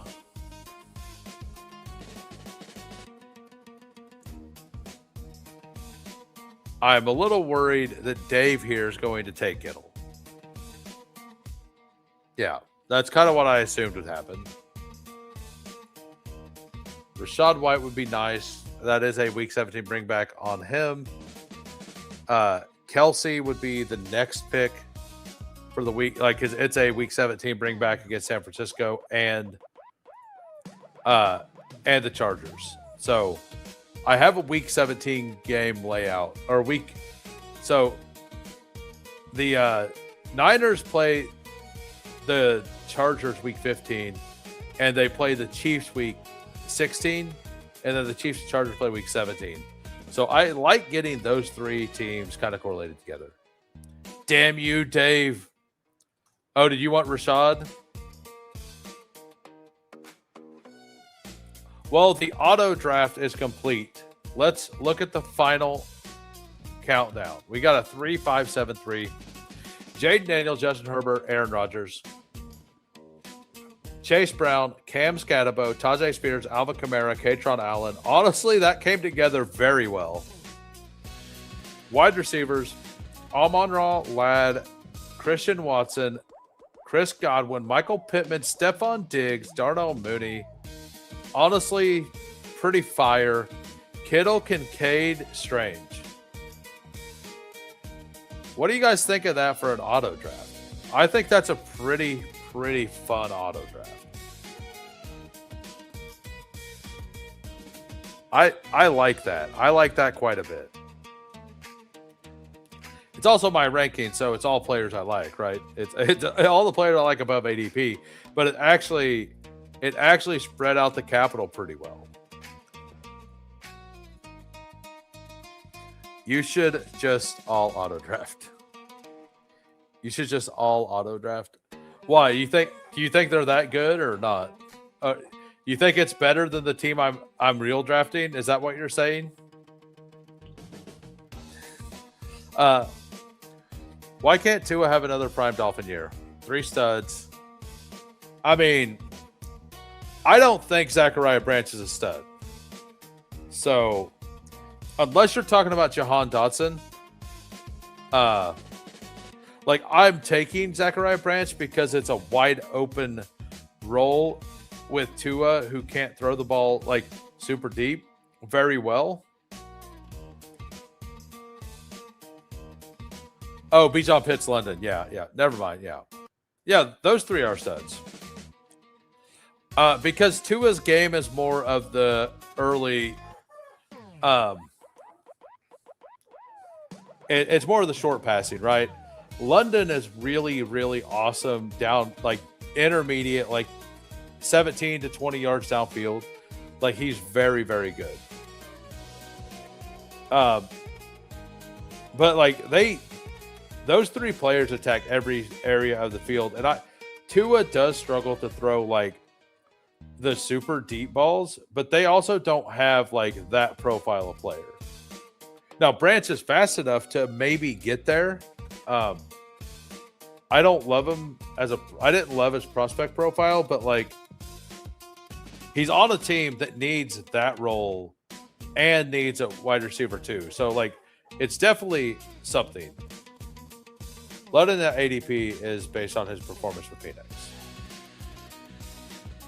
Is such a Branch fan that he just assumed, like, I've actually got a lot of Zachariah Branch in my autos, by the way. Believe it or not, like, on my auto ranks, I do have a bit.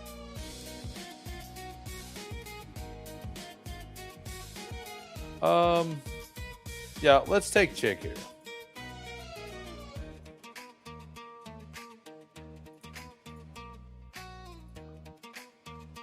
Yeah, like let's look at my ranks right now.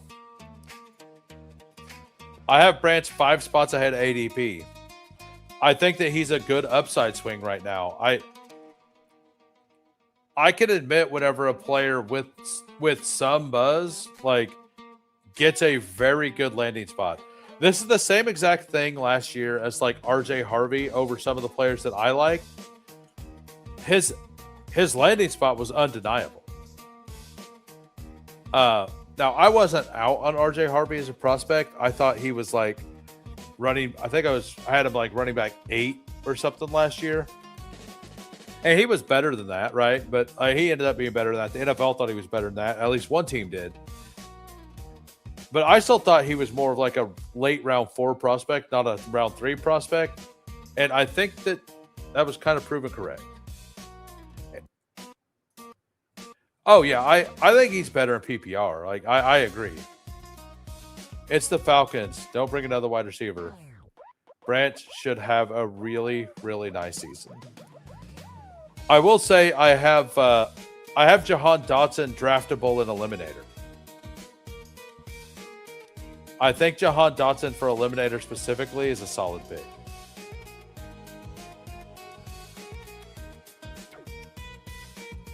Give me Travis Hunter here. Oh, man.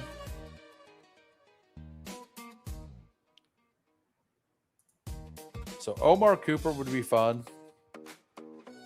Haven't taken Omar.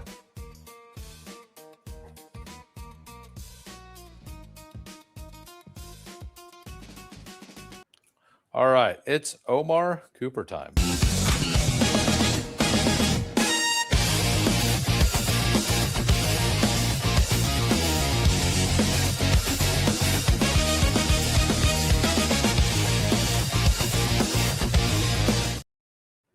Whoops.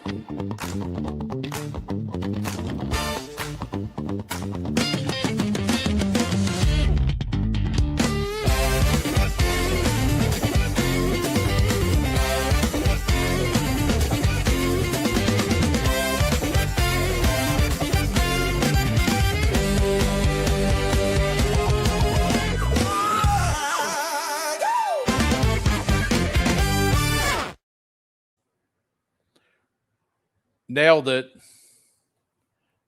Nailed it, guys. Absolutely nailed it.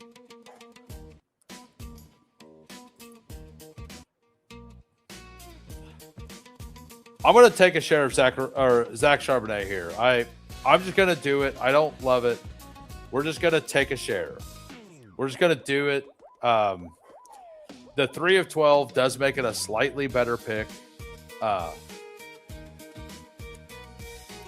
Yeah. The late rookie wide receiver you need is Jeremy. I hope to God you are correct. I don't know how long you've been watching.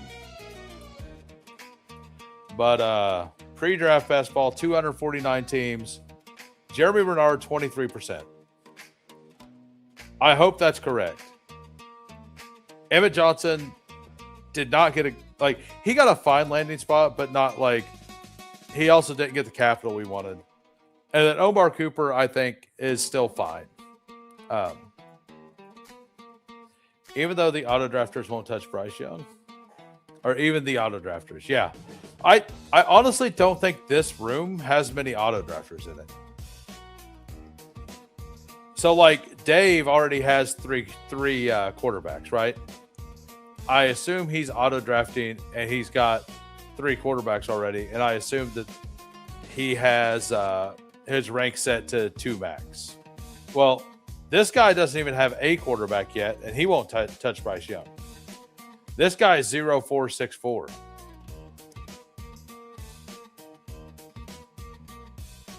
Come on, fancy dog. You can take Bryce. Oh, don't give him Bryce Young. Oh, man. You're supposed to be a guard dog there, fantasy dog.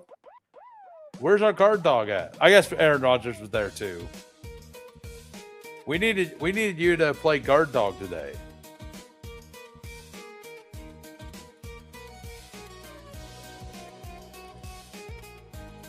All right, so we'll go AJ Barner. Yeah, come on. You got to play guard dog next time, man. It's all good. He is the enemy. You are not incorrect. He's probably going to take my Stribling now, too, who I don't actually want, but will take if he comes back. Bark, bark. That's not what all dogs go to heaven. Bark, bark. That's not why all dogs go to heaven. Hashtag shares. Who are you talking about?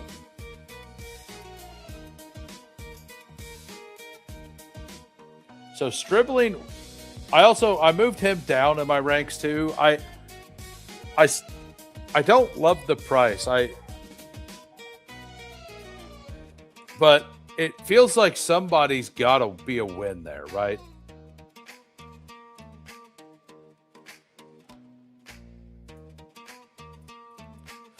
Just our niche of best ball. Oh yeah. Yeah, I'm hoping that Bernard is good because I have a lot.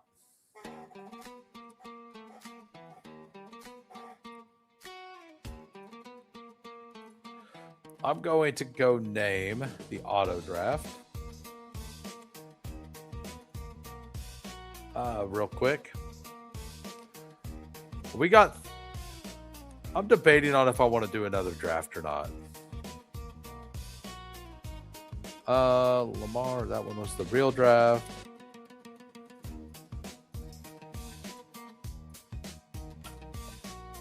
Why did it not populate the auto?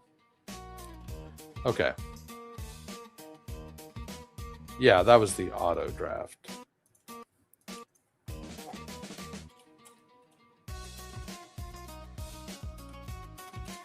All right. So we're about back on the clock. I want Rudy's player takes.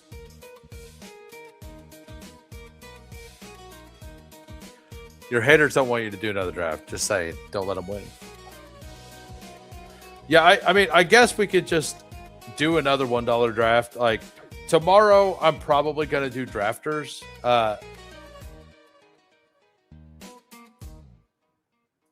So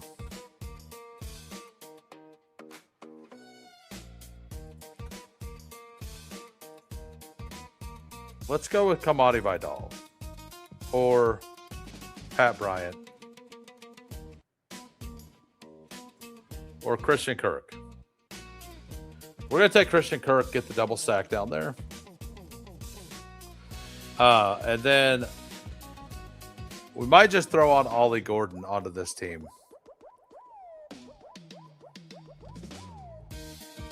Jordan James already went. I don't have like any Kalen Black, but I'm pretty okay not taking any Kalen Black.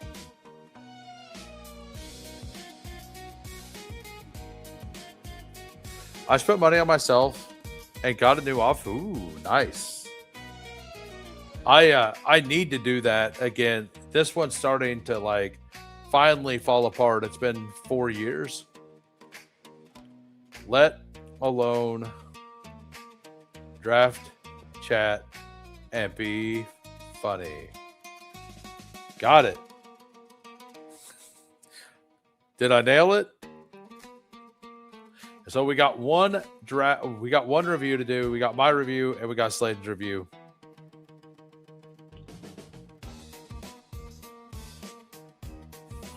I think we just take Vidal and lock up the backfield here. Like, look at this. All 7s and 11s at, like, what a bye week's conundrum here. All 7s and 11s. We got a 3-5-7-3. We got Justin Herbert, Trevor Lawrence, Brock Purdy. We messed up at RB with that Vidal pick for sure.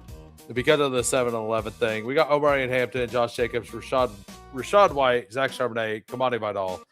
Wide receivers, Amon Ra, Lad McConkey, Brian Thomas, Roma Dunze, Omar Cooper, Stribling and Kirk for the double, Kincaid, Chig, and Barner.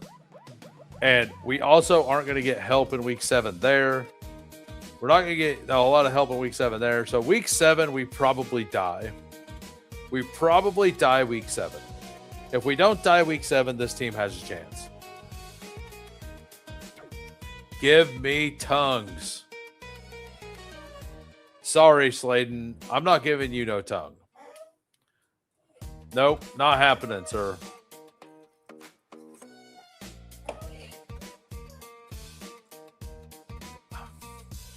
That's what she said. Yeah. All right, so Sladen's team.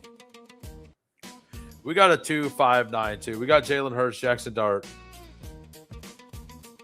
Jonathan Taylor, Cam Scatterbo, Jalen Warren, Ja'Cory Crush Kamara, Emmett Johnson.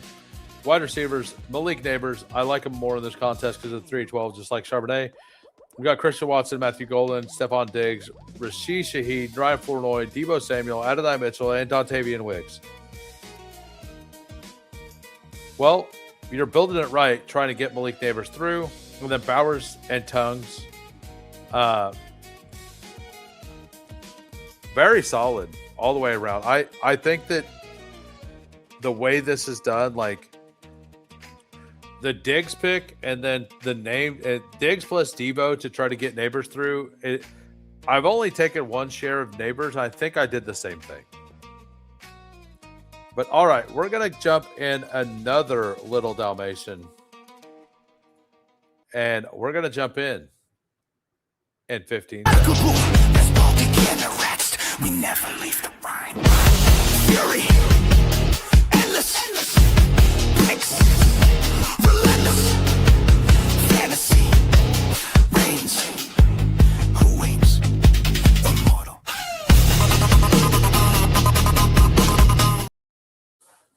All right.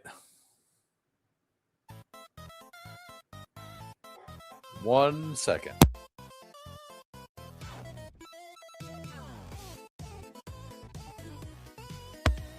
Yeah, when I heard it was 96% filled, I was like, yeah, we'll go ahead and do one. We got the 109. We got Artillery Frost 6. Not sure if they're watching. We got Fantasy Dog at the 2. Is NU Collector in here? Let us know. I'm in. But yeah, if you guys are new to the channel and you have not hit that sub yet, go ahead and hit that sub. We're on a road to 1,000 subs. And at 1,000 subs, we're doing a 24-hour live stream. And we're also going to rehash what Who Hames means at 741 subs. So we are a little under 30 subs away from that. That could be done by next week. It would be next week if we keep pace. This week we're not keeping pace. So, but we're doing a long ass stream Sunday, so we will definitely try to get that taken care of. So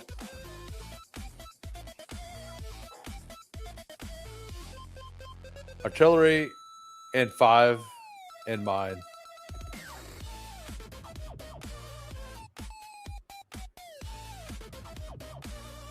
I didn't vote at all, so I don't know. I didn't watch, so I didn't vote.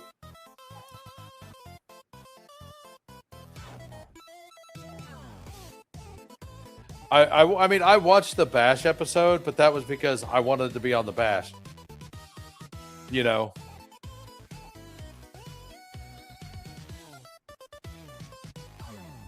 You know, I haven't taken CD Lamb for a while. Let's just take Lamb. Yeah, let's take a Lamb share.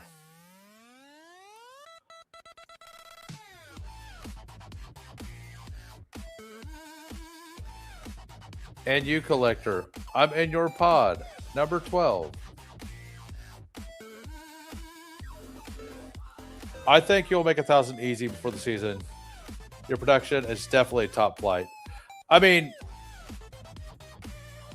we still got to get there, man. Like, yeah, let's go Chase Brown. I really like the Chase Brown bet. Most things I say are tongue in cheek, says Slayton. Love it. Love it. I'm so angry the Actors Guild took out Goofy.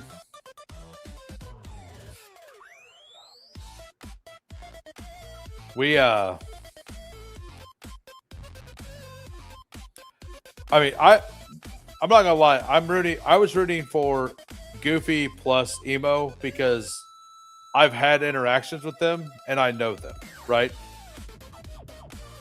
So obviously, I'm gonna root for the people that I'm involved with, you know.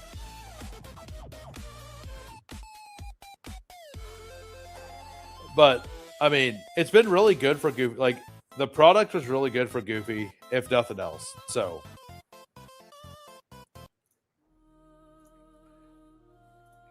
I disagree, Fancy Dog. So I had one of my dynasty leagues renewed. I was finally able to look at the team again, and that team is loaded. I forgot how loaded that team was. It's got Achan, Jefferson, AJ Brown, Amon-Ra. It's a super flex. It's got Brock Purdy, Tyler Shuck, Aaron Rodgers. I got Tony Pollard as a steal. We have Cam Scatterbo, Sam Laporta at tight end. It's Sam Laporta and Gunnar Helm, and it's full PPR. Or it's a tight end premium. Like, the team is absolutely loaded. And we also have Christian Watson. Because we picked him up late last season. So, absolute fire dynasty roster. It's also a salary league, and most of those players are like all of them, but Jefferson and AJ Brown are basically free.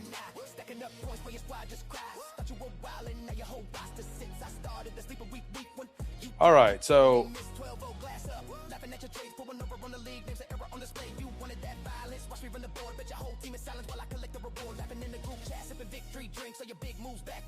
yeah, let's go Flowers here.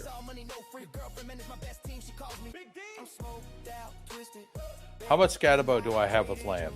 A bit, but I do think that that's a pretty good place to be.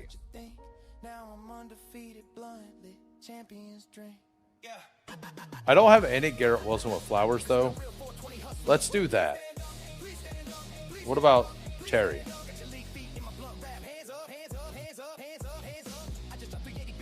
We're gonna pull Mike Evans up across the board here.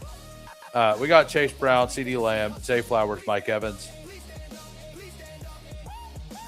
I think with all the people auto drafting in this contest, I think pulling people across the board is actually pretty sharp. I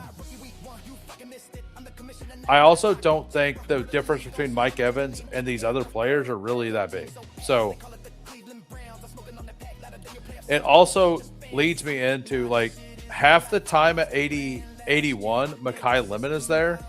And if Mekhi Lemon is here, I could just take Brock Purdy at 88 and have a pretty fun game stack with CeeDee Lamb that nobody else will have. No, yeah. No, absolutely. That's what I was getting ready to talk about, by the way.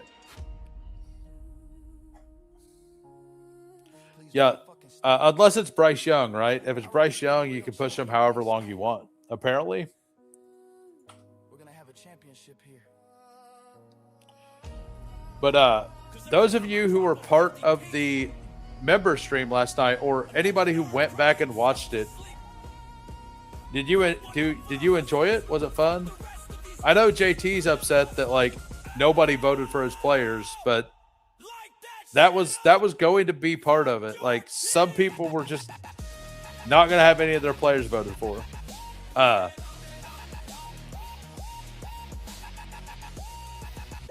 So hopefully everybody had a good time with it. I think the team did turn out reasonably well too. Is it absolute gas? Not really. Is it good enough that it can do damage? Absolutely. Right? Yeah, I think that I think the suggestion to make the next one a DK Millie makes more sense because of the 30-second clocks. I mean, it's on YouTube, man. And you waited until the very end to actually put the hashtag Who Crew in there, by the way. And like I said, the cut only applies if it gets to the finals, right? Like if it gets to the finals. And there were only 15 people that signed up, so it's split 15 ways. I have the names wrote down. Didn't like Hendo over Swift. Other than that, it was okay. I didn't like Hendo over Swift either. Like if it was Swift over Hendo, it would have been an absolutely fire team. Like for sure. But the way that the chat was working and the delay, it didn't work out properly for that.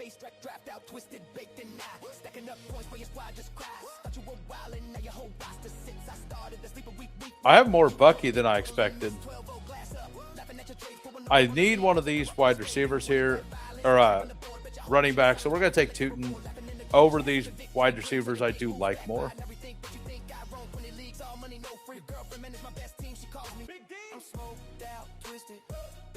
All right. Dude, I did a DK draft, a $3 draft earlier where I got Tyler Warren at 81. Tyler Warren fell all the way back to me at 81. Absolute insanity.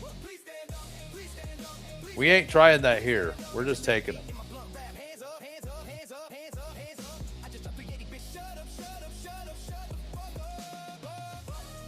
So, if Lemon's here, we're going to take Lemon. If he's not, we're going to hopefully take Dak. And if neither are there, we're going to cry. That's the order of operations, guys. We're gonna either take Lemon, Dak Prescott, or cry. That's all we got.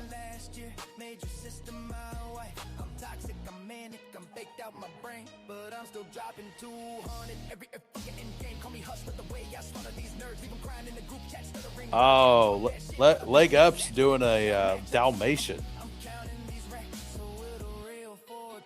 There we go. Bayou is going live. We'll lead into that. Please motherfucking stand. I repeat, will the real champion please stand? So, but I'm probably going to stay live for a while tonight. Like, I'm really trying to. I've been thinking about moving my time. I don't know how the crew would think about moving my time, but like all kinds of other people are now doing the same time I was doing. It's like Leg Up and Neil Orfield, right? Now I like my product. I like the fans. I'm going to keep my time, but I'm thinking about doing like a second stream every day or starting an hour earlier. So I go for longer every day. I don't know. I want to change something up. Week 8 who? Let's eval. I mean, I'm going to evaluate everything every week. So it is what it is. I wonder who voted for Marv at the poll. I'm going to guess it was Rudy. I'm going to guess Rudy voted.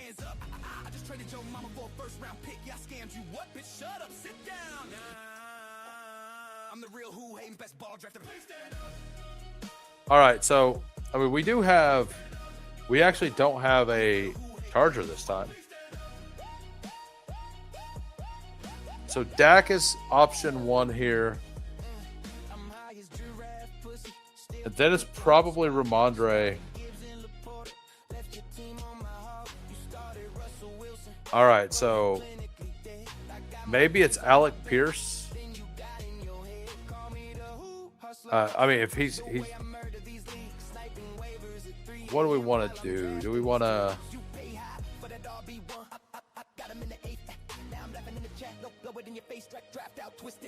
I think this is what we do.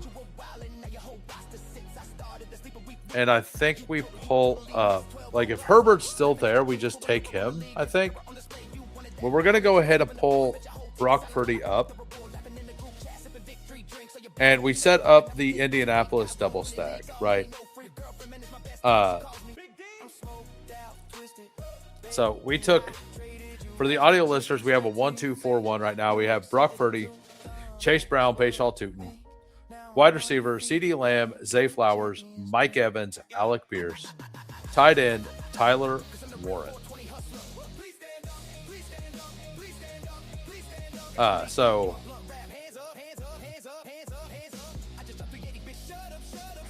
not exactly what we were hoping for at all.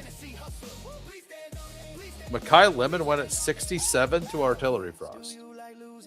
If you like I don't know if you're listening to Artillery Frost, but if you are, Makai Lemon, I'm getting him in the 90s on DK. So you should go play. I assume you play on DK as well, but if you don't, you should definitely go play on DK. Which reminds me, I'm going to go check. Usually at this time of the day, if they have a flash promo, they put it up at this time of the day. All right.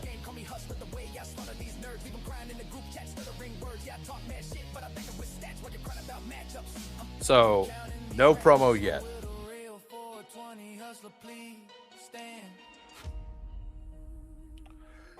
What time does the Cardinals game start today? It starts soon. We're gonna have a championship here. All right, so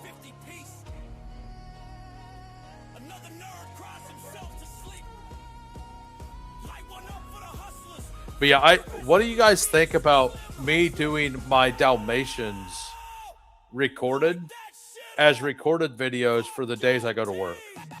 Like even if I do it like tomorrow, like just recording it and then putting it out as a video, a live recorded video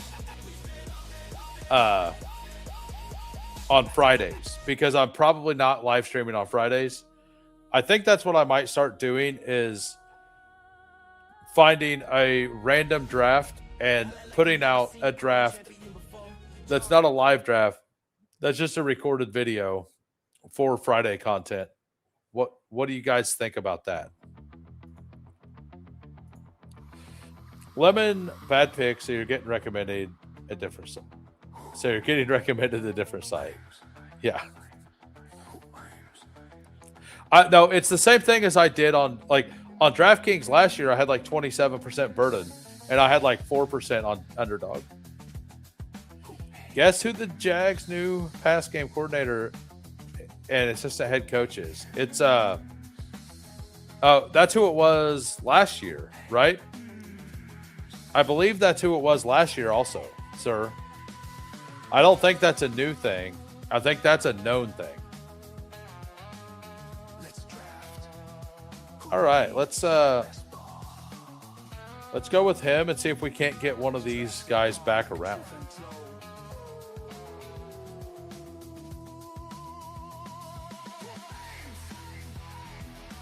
I mean, Stafford's still here. Goff is still here. Rachaad White, absolutely. We double stack this.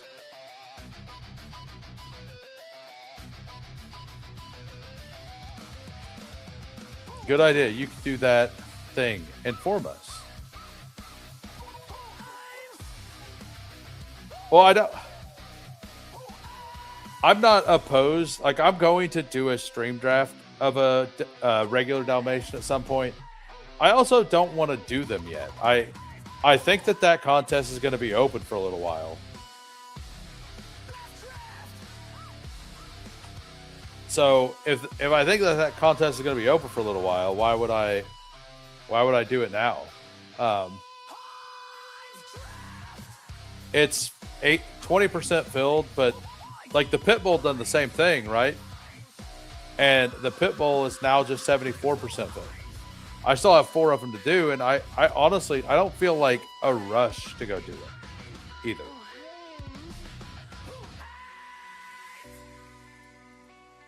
Let's draft.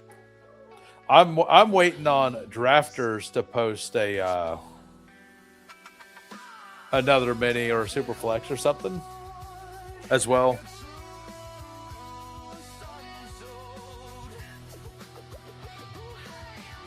But yeah, off stream I've been doing Elims right now. With like I'll show you some of the Elims that I've been doing. And tell me what you think. And these are like with my new ranks. This is what I done today. We got 3-5-7-3. We got Brock Purdy, Jordan Love, and Aaron Rodgers. Jonathan Taylor, Derrick Henry. Yes, it's bye week, double bye week 13. But if we get to week 13, we win 5K. David Montgomery, Blake Corum, Katron Allen, like feels very strong. Wide receiver, Zay Flowers, Christian Watson, Roma Dunze, Ricky Pearsall, Ryan Flournoy, Debo, Malachi Fields, Kincaid, Goddard, and Freiermuth. Like, that feels pretty strong to me for Eliminator. And the other one I done today, Josh Allen, Jordan Love, and Tua. I just threw an extra quarterback on because I could. Derrick Henry, Saquon, Tony Pollard, Blake Corum, Kamani Vidal. Wide receivers, T. Higgins, Jaden Reed, Rashid Shaheed, Juwan Jennings, Omar Cooper, after ADP, Darnell Mooney, and then Tyler Warren, Laporta, and AJ Barner. Like I feel like those teams are incredibly well balanced. I think that we get it tomorrow. I think tomorrow we get Puppy 3, and I think Thursday we get like a super flex contest. But I did tweet underdog. I did tweet at Underdog Drafts today and say win super flex. So if you want to be part of the problem, go retweet my tweet. We all know what the purest form is. We all know what we need to do. We're going to take Tyrone Tracy because we got the CD Lamb thing. We passed on Scatabo. So we're going to do the Tyrone Tracy bring back thing on the CD Lamb. I definitely want to make sure I get Daniel Jones, so we're going to take him next. I know he's ass loots. It's all good. If Nubian Hope told you.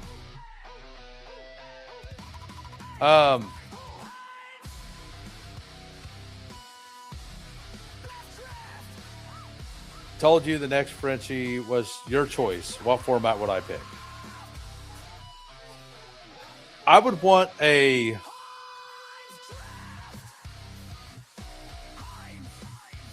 I would want like a $5 10 max with a structure of like 3 of 12, 1 of 7, 1 of 7 into like a 200 seat final. I don't know what the math would say and what the prize pool would be, but it would have reasonably flat, like it would have like, like I said, I don't know what the math would be, but let's say it was 30K to first, and then it'd be like 20K to second, 15K to third. Like that's like the layering down all the way down. And I would want like whatever first prize is, I would want a 1/6 of that to get paid out all the way down to like the 15th overall in a 200 seat final. Something like that would be what I would want.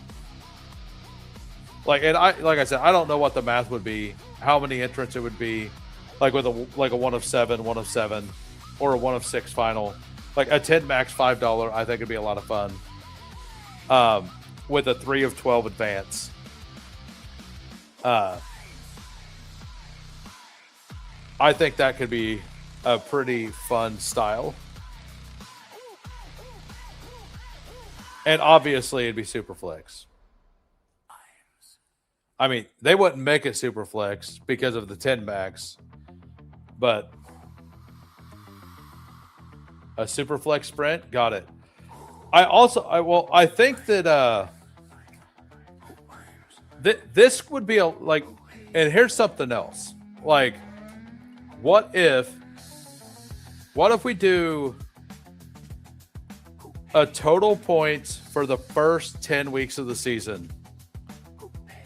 Or not 10 weeks. We do total points for the first half of the season. So for the first 8 weeks. And then after that, it goes to eliminator pod. It goes to 1 of 3 advance every week to the finals. Into like a 30-seat final. So it's a total points contest into a 1 of 3 all the way through. Into a like 20 to 30-seat final. Something like that. Like just pure and absolute chaos. Just absolute chaos. I mean, I guess we just take the guys. Yeah, we just take the points here.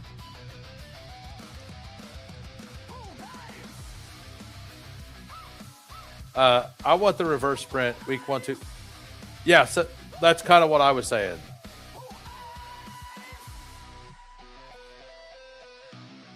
Yeah, exactly. It'd be very interesting because, like, the total points section would be all messed up because of the total points, right? Or the, do I want... Yeah, I think we'd go Debo here. Like, the total points, like, there'd be... Some teams would have bye weeks in the first 8 weeks, right? So, they'd be harder to get through the 3 of 12... But if you get them through that 3 of 12 in the total points, because the total points would calculate each week, right? It'd be just like marathon, but total points and then the 3 of 12. But you get them, those people with the 5, 6, 7, and 8 bye weeks, if you get them to the back end of the schedule, like they don't have a bye week in the 1 of 3s, right? Like make a really cutthroat head-to-head, like eliminator style thing with a bunch. Looks like I just lost connection.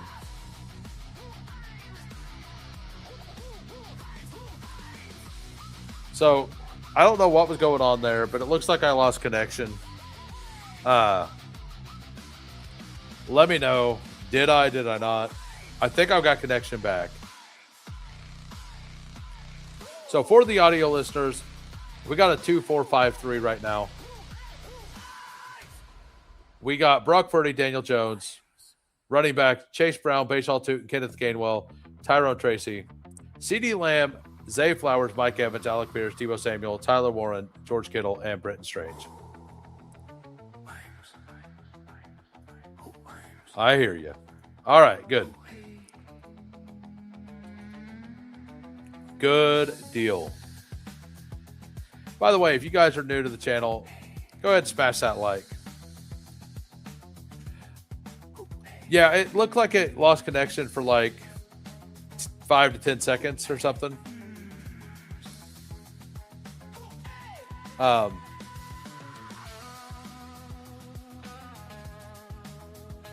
But like I said, I kind of want to do some. I kind of want to do a pit bull. I'm going to sign up for a pit bull after this.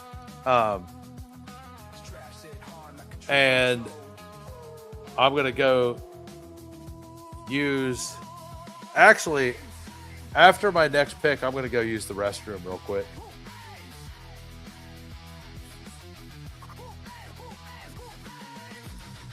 We'll take Dylan Sampson again. Or I don't think I actually took Sampson last time. I think he went before me. Darnell Mooney is a really good pick on this team because we got the Week 17 stuff. But Dylan Sampson's the bring back for Daniel Jones, like because he is the pass catching back there, right?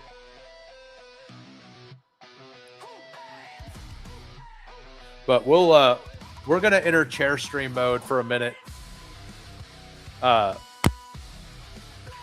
Of course he went.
All right, we're back.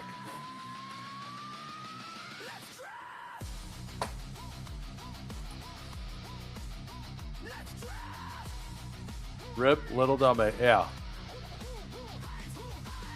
Yeah. Absolutely don't. I don't wash my hands at home. I definitely don't wash my hands at home, man. I'm the only one that touches my computer. It doesn't matter, man.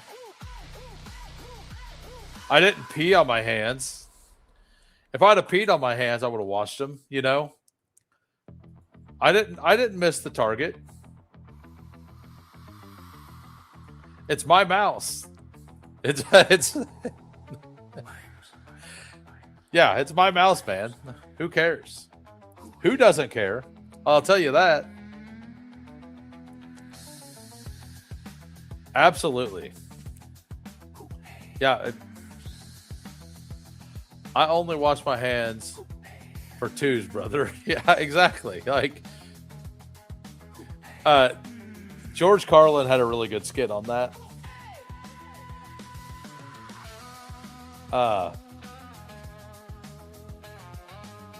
Let's draft. Who beats best ball? Drafts it hard like a truth untold. All right, so we are on the clock.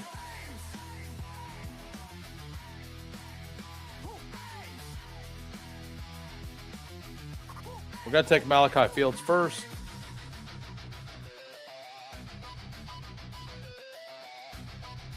And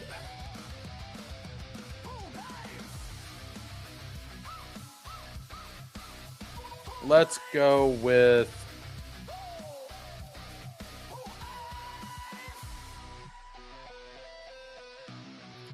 Jade Walker.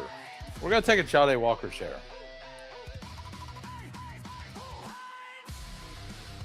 Maybe a little more often during the holidays.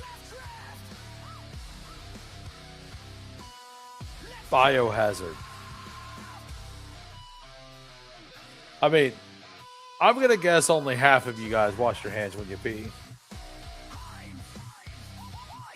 I'm going to guess Microb definitely doesn't. 3573. We got Brock Purdy. Have I taken Delp yet? I have not. 3573. Brock Purdy, Daniel Jones, and Aaron Rodgers. Running back, Chase Brown, Bashaw Tootin, Kenny Gainwell, Tyrone Tracy, Alvin Kamara. Wide receivers, CeeDee Lamb, Zay Flowers, Mike Evans, Alec Pierce, Deebo Samuel, Malachi Fields, Jade Walker. Tight end, Tyler Warren, George Kittle, and Brenton Strange. We're not talking about you. We're talking about you, not us. Well, I'm talking about you. So, yeah, that's how I am. Like, if I'm at work, every time I go in to take a piss, I wash my hands before I go do it. I may or may, like, I usually wash them on the way back out. But they've already been washed, you know. Not during the holidays. Got to make the potato salad tangy. You're an HR hazard, dirty hands. And you can save a lot of time if you brush your teeth for all 4 areas. What? And you can save a lot of time if you use the same. Oh, yeah. Same brush. I misread that. Yeah. All right. And We didn't have any YouTube members in this draft, so we are entering a pit bull. I assume we're gonna try to fill it. We need 7. We're gonna see if this happens. We're gonna see if it happens. I don't really need to run the promo thing. If you guys want to jump in, jump in. I doubt we get it to fill. I'll wait 5 minutes or so. If it's not filling, I will run over to DraftKings and do something over there.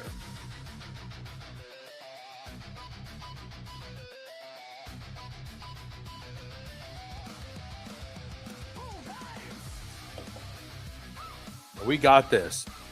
We might be like, we might, but I definitely need to do one. The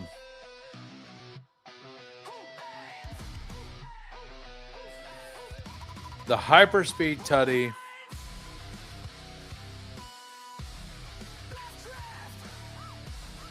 Like if I go over to DK, I'll be doing the $3 pocket cup thing. 99.4. Which contests are close to filling? Yeah, the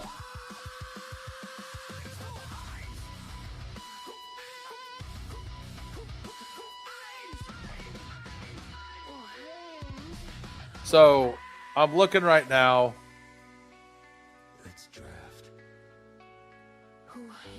Chain mover, not really. I do want to. I'm definitely maxing that. The play action, not really super close yet. What is? Oh, that's 555. I'm saving all my single entries for later. The pocket cup.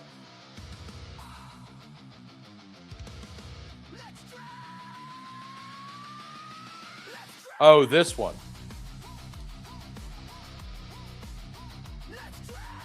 Yeah, I maxed the King of the Desert today, so I can't do that one. But we're waiting on 4. Waiting on 4 for a. Let me go post it in Fantasy Dog Pound. See if anybody there wants to pop on over.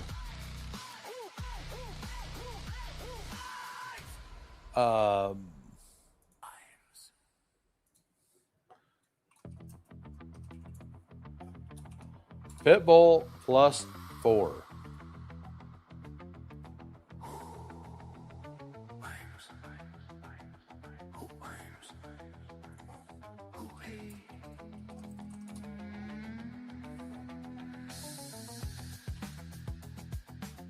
So, all right. I think we might get it filled. Little Dalmatian.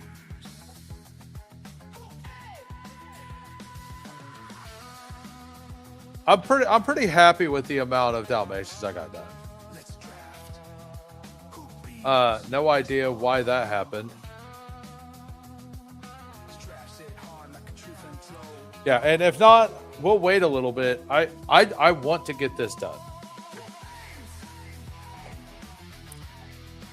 And I also want to stay here for a while. I want to stream for a while every night. I want to try to get these subs up. So, Pitbull. I can enter Pitbull in like 2-3 minutes if it's not filled. It's all up to you, man. If you want to burn your entries on my stream, go ahead. Also, message me later tonight. I don't know if you're free Sunday, but if you want to jump on with me during my extended stream, you're welcome to at some point. And like I'm waiting to like really fill it out because I want to make sure there's like a puppy or something low stakes that pops up. If nothing else, like a puppy or a drafter's mini or anything else pops up, like, I don't know. Like, I'm not going to sit here and do BBMs. I'll tell you that, like, for 6 hours. That ain't happening. I'm not going to burn every pit bull I have there. I'm not going to do Dalmatians, you know. I'm just glad I only did 32 little slows, enough to entertain you between time box. Yeah, and that, if it wasn't for my work schedule being what it is with the breaks and like not being able to really be on my phone while I'm at work, like to the degree I would need to be to do slows, like I will enter some slows later in the year. Like we're probably pretty close to the MMG coming out. Also, the MMG is an awesome contest. It's like a $5 50 max, and the final, like, it's like a 1 of 5. I think it's like a 1 of or 2 of 12, 1 of 6, 1 of 5 or something. With getting to the finals is like $400 or something. And I think it's got 50K up top. Like, that's an awesome tournament.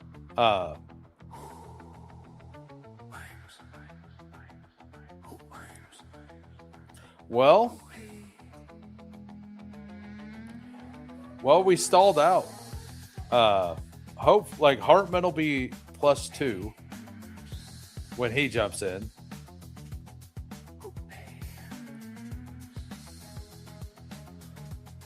Waiting on a Chihuahua. Yeah, we don't have Chihuahua. Chihuahuas haven't been out yet. I'm assuming they'll do the flock $10 ones were the one. Yeah, they were 1 of 12, 1 of 2, 1 of 2. Pocket Cup is calling my name. I'm going to give it a few more minutes, and then we'll do a Pocket Cup. I would prefer to do the pit bull. So for anybody just popping in, it is a pit bull. Yeah, like that, the Badge Bros brawls, but honestly, I'm not going to do those. I will probably do a couple of both of them just for content reasons. Purely for content reasons, right? So we are waiting on a pit bull, everybody. Waiting on 2 for a pit bull. So it is a 2 of 12, 1 of 6, 1 of 5. For those of you who don't remember, with the 100K up top. But yeah, I'll probably do like 1 or 2 of those drafts for each to kind of like just break down strategy on them. I did 1 draft last year on rookies and sophomore, and I built one of the best teams on the server for sure. But I had everybody who got hurt. Like I had Scatabo, I had Scatabo, I had Neighbors, I had Jackson. Like I had a big giant stack. So we need 1 more for anybody just popping in. It looks like a bunch of people just popped in. 1 more for a pit bull. 1 more for the pit bull. So it could be you. There we go. We are live. We got the pit bull. So let's go back to this. We got the 103. We got Hartman at the 101. We got Cade at the 7. We got Bestball on call at the 10. Pepper Tony joined in with the 12. Good luck, everybody. Hopefully 2 of the crew make it through. I won 50 max rookie and sophomore last year. Love that tournament, but I don't know if they have enough quarterbacks to do it again. Let me see if I can find my rookie and sophomore team from last year. I'm going to do that in another tab real quick as we're waiting on this tab. Like, because I think I had like Bucky plus Scatabo, like basically every single injured player. Like I remember at week 7, I was ahead in my pod by like 150 points, and I didn't make the playoffs. It was like wild.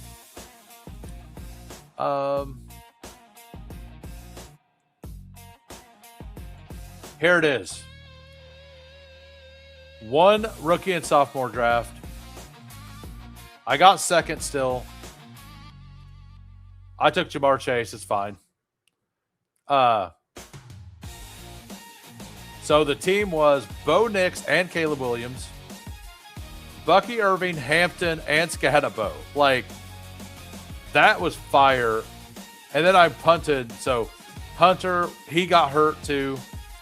Pearsall got hurt. Egbuka got hurt. Burden, Trey Harris, Pat Bryant, Jalen Noel. So 1, 2, 3, 4, 5, 6. 6 of my players got hurt. And the rookies, my single rookie and sophomore last year, my top 6 picks, other than quarterbacks, got hurt. Hartman blew his entry for stream and got the 101. Yeah. I'm wanting the 8-9 spot to win. What, luck is with me and Dolphins Slayer? Dolphin Slayer is a great name. Dolphin Slayer is a fantastic name. That is a fantastic name. So, if that team, that team ended up being like really fire. That's awesome. Oh, congratulations on the 101, man. Yeah, like going into week 6 or whatever, I was ahead. I think I was ahead by like 100 to 150 points or something by week 6, like, which is crazy for only starting that many players. How does Dolphins Slayer not start Cook Allen? I don't know. Are you here, Dolphin Slayer? Do you have an answer? How do you not start Cook Allen, Dolphin Slayer? Let us know. Let us know. So we got I'm pretty happy with the Jamar Chase. I'm in Eliminator, I'm Puka over Chase, and I'm also Gibbs over Bijan. In Pit Bulls, I'm probably taking Bijan over Gibbs. Whoops.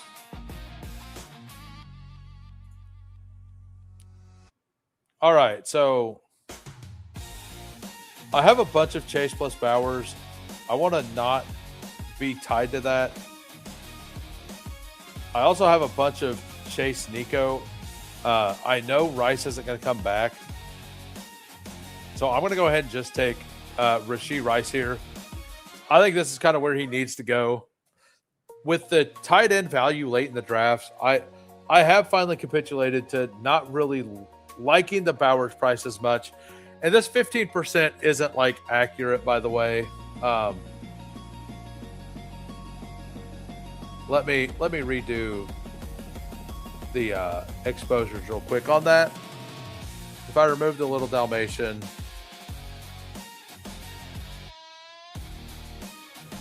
we're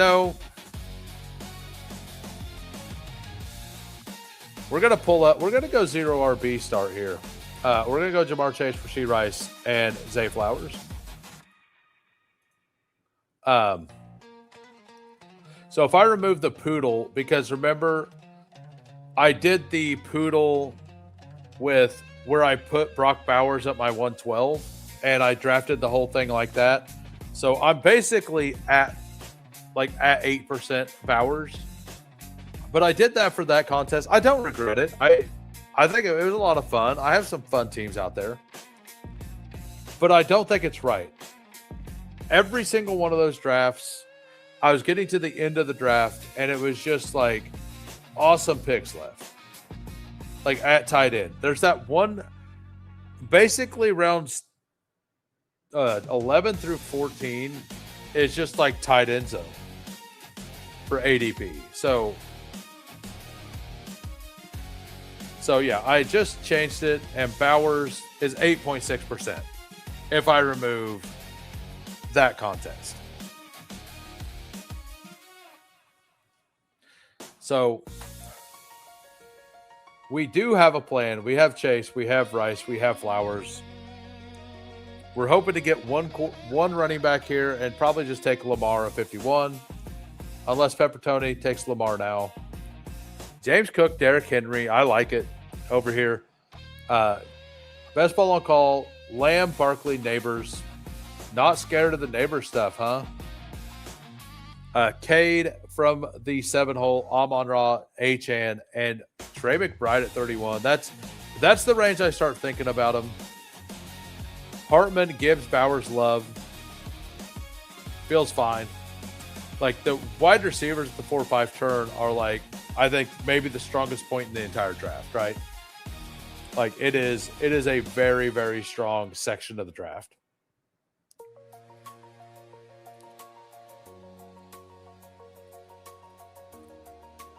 Scared of it, but it could get there. Yeah, because like you do need a decent final showing here because it is 156 teams, right? So that's why I pulled Zay. I don't know that a lot of people are pulling Zay up at this point. His ADP is rising. I think it's going to kind of normalize closer to Chase. I think it'll be a common thing to do later. I don't know how many people have been doing it for this contest, right? The Scatabo goes. I mean, we may just go full 0 RB here. We'll see. Like Lamar's going to be the pick, most likely in the next round. Where did Josh Allen go? He went there. So, do I want to pull a running back up here? Or do I want to take the wide receiver? I mean,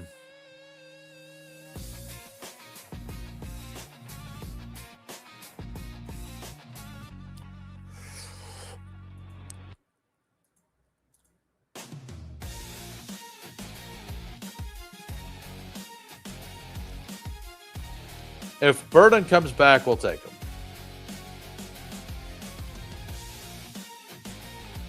I was close. McLaurin was the definite pick. I don't love pulling up.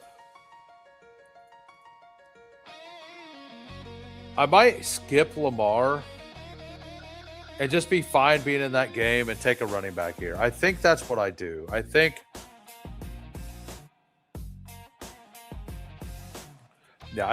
this is what I do. And the Higgins drafter here probably takes Joe Burrow. I'm not super worried about that. If I don't get it, I don't get it.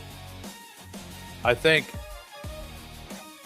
getting the Purdy stack plus the Mahomes stack, like if we can get an RB here at 70 or 75 and then get both quarterbacks here, that feels pretty good. To do that, I don't think I can, though, because I'd have to take Mahomes first if Mahomes falls. And if I don't take Purdy here, usually on the end, somebody goes Pearsall plus Purdy. So I'm probably looking at some late quarterbacks, most likely with this. What's up, Bayou? How we doing? You guys aren't subbed to Bayou Bengal. Go ahead and do that. Later tonight, he's going live in 15 minutes. He's going to be giving away a drafter's ticket. I'm assuming he's doing multiple drafts. I'm assuming it'll be during the second draft where he gives away the ticket. That seems to be the general thing. I know when I'm done streaming, I don't know when I'll be done streaming, but when I am done streaming, I will definitely be heading over there. So go give him a shout.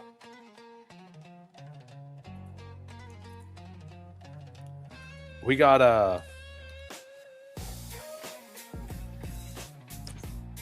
well, we got Jamar Chase, we got Rice, we got Flowers, we got Mike Evans, we got DeAndre Swift. We're most likely done with quarterback, with wide receiver for several rounds. Got by week 6, 5, 13, and 8 here.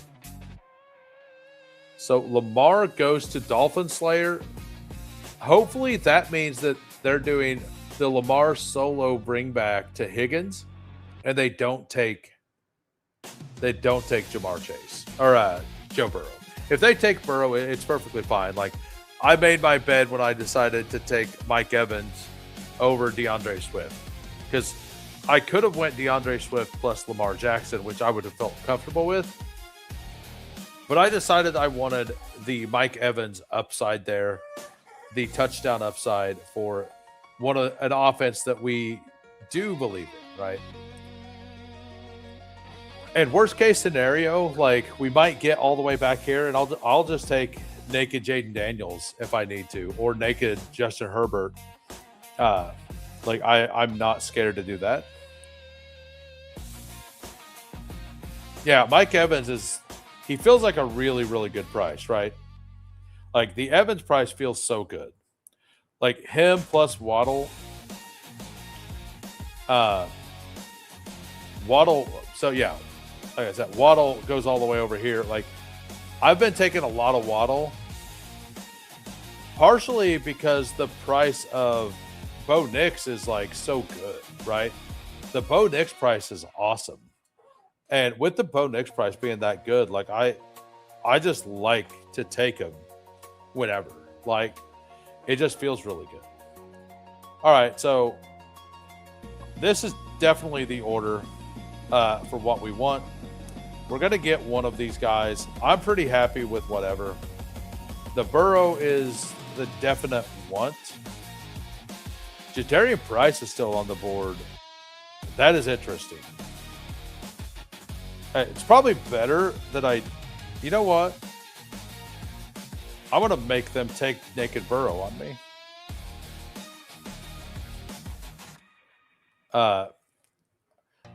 Because I'm pretty comfortable with Mahomes or Purdy. Like, I'm very comfortable with that.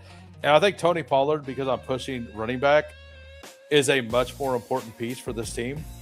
So if they want to take naked Joe Burrow, they can take naked Joe Burrow, right? It's perfectly fine. Getting Mahomes or Purdy here sets me up pretty well.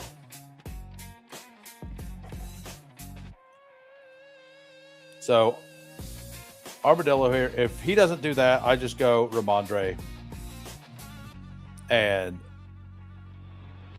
so we go Ramondre, or do we do Pittsburgh here for the bring back? I could go Tucker Kraft. I love the Tucker Kraft price. But I think I go Ramondre here. Make sure we get a solid group of running backs. I sniped the Devontae drafter to make him decide. Oh, that's great. That's great. Well, like, you're also set up now for the Pearsall Purdy thing, right? Like, if I get Mahomes here, you're set up for Pearsall plus Purdy. Unless Pearsall goes early, right? That is pretty funny. Not gonna lie. Like, I think Pollard was for sure the right call. Like, I believe that Tony Pollard was the right call there.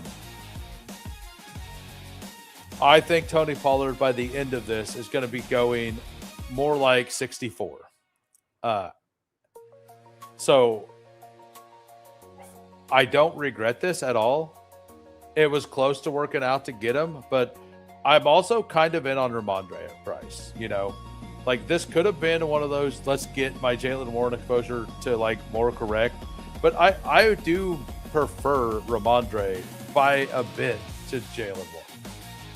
And because of the way I've set this up, like unless we get a random naked pretty early stack, we're set up reasonably well. And like I've telegraphed what I want to do. It's one of those guys. And worst case scenario, I'm fine taking naked Jackson Dart. Like I'm fine with it. So Mahomes goes over here to the Kenneth Walker stacker or drafter. So that is what it is. But he's got McConkey. He was building that out, and this drafter took he took Quentin Johnston at an insane price to get Herbert. So it looks like we're definitely getting one of those guys. I mean, I would take naked Trevor Lawrence as well. I would also opt into just passing on those guys. Like if I have to, I will take Blake Corum as well. And just push to the late quarterbacks. Like I'm perfectly fine with 3 late quarterbacks. And I don't have as much Purdy as I would like, but so they play the Jets. Jonathan Brooks is a pretty good pick too. What do we have over here? We got Jameson Williams.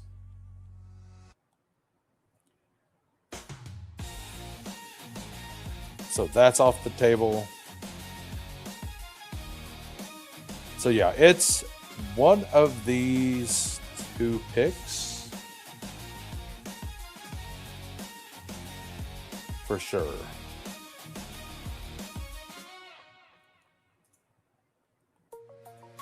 I mean, Kyle Benungai's there. So we could get Jackson Dart here.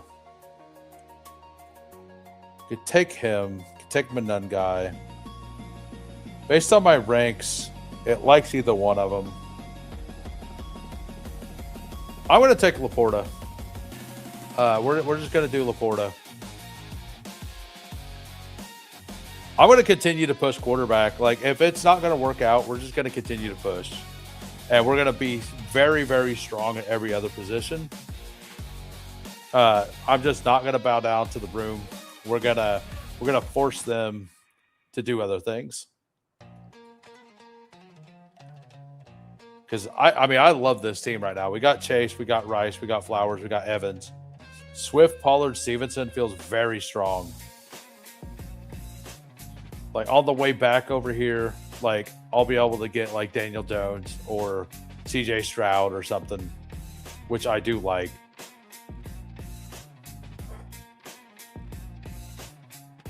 So what does Hartman do here? Like, I'm pretty sure Hartman goes Jared Goff, right? Like, I think he's going to go Jared Goff. That's what I feel. So he doesn't. Question is do I take the stack of Goff or do I take naked Dart, who I like more? That answers that question. So we take Jared Goff. We do have the week 17 correlation there with Swift. The backup play. I'm surprised he didn't go with Jared Goff there. Like, I'm very surprised he didn't go Jared Goff. I'm assuming he's just fully leaning into this, right? Also surprised you didn't go with Ricky Pearsall having the Jalen Hurts with Mekhi Lemon stack, right? I expected you to go with Pearsall there. Why did you opt to go with Wilson over either Pearsall or Goff with the double stack. I mean, you can't really, you have the double stack, like Goff probably not incredibly important piece of that, you know. This is definitely a three quarterback team for me. But we know Goff's getting close to 40 touchdowns this year, so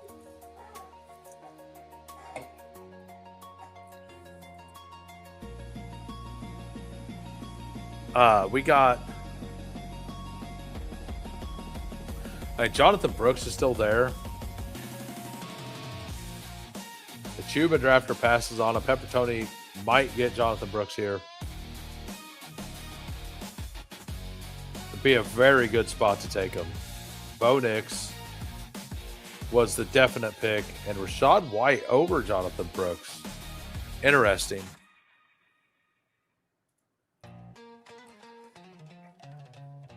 I would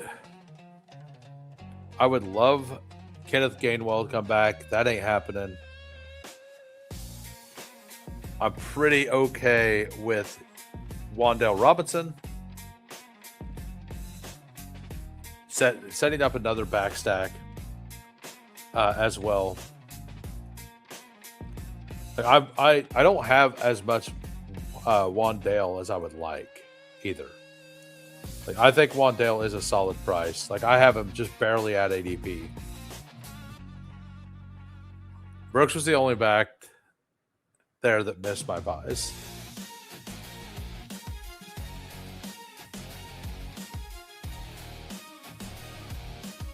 I'm surprised you took Pitts then. I'm surprised you took Pitts over Brooks if that was the case. So, I definitely want one of these guys. It could go Tampa. Like, if we get Gainwell and could wrap around Baker, that'd be fantastic. But this guy's a 1.440. He might go Kittle. I'm fine with either one. I'm fine with going Kittle and stopping, or going Gainwell. Like, both of those feel strong to me. So we got, what do we have for the next round? So we go Kittle. So we stop here at Kittle Laporta.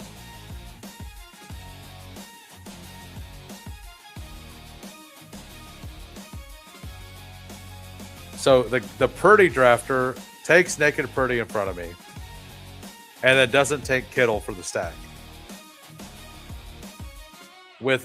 Instead takes a fifth running back. It's pretty great. I'll take Tyler Shuck. It's all good. Like, I like the Tyler Shuck price. I've been in on it the whole offseason. I don't see a reason to not do it now. I don't love, like, I think that this running back room's a little thin, but it's not like, we're definitely going six. We're definitely going six RBs here.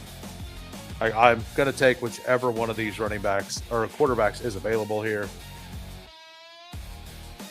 So we end up getting, let me make sure I want Shuck over. I don't have any Rams. I don't have any playoff correlation with anything on either side. So yes, we go Tyler Shuck, who I like slightly more. So we got, for the audio listeners, we got a 2-3-4-2. We got Jared Goff. We got Tyler Shuck. Running backs, we got DeAndre Swift, Tony Pollard, Ramondre Stevenson. Wide receivers, Jamar Chase, Rashee Rice, Zay Flowers, Mike Evans. Tight ends, Sam Laporta, and George Kittle. So we hope that George Kittle is ready by week 6. That's what we're doing. We're hoping he's ready week 6. If he's not, he's not. It's all good.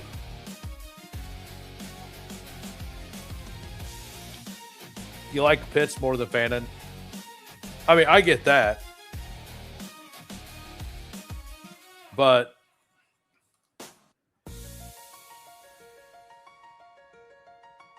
I figured, I don't know.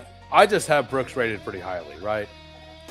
So, and you're also a Panthers fan.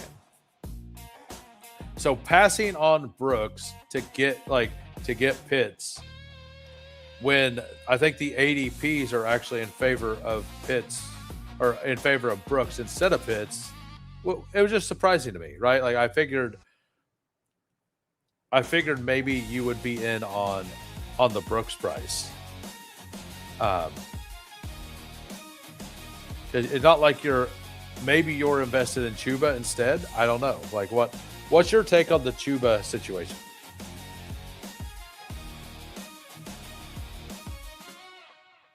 Got it. I was wondering what happened because I feel like you should have for sure taken Jared Goff there. And like I took Laporta just in case you didn't take Goff. But I didn't expect him to come back, you know.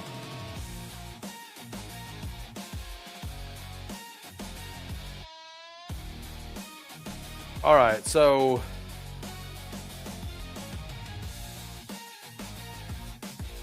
we're probably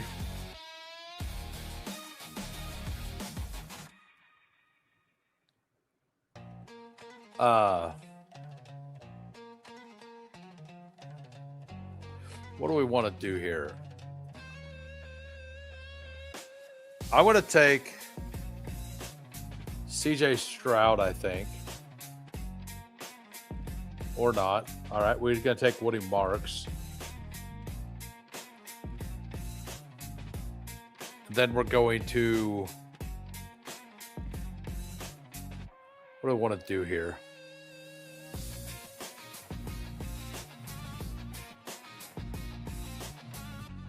Probably going to push it again.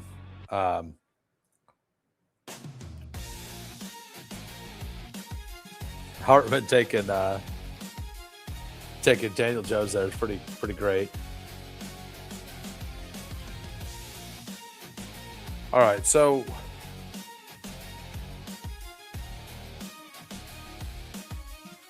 you know what? I'm just gonna stack up Shuck here. I'm not really worried about it.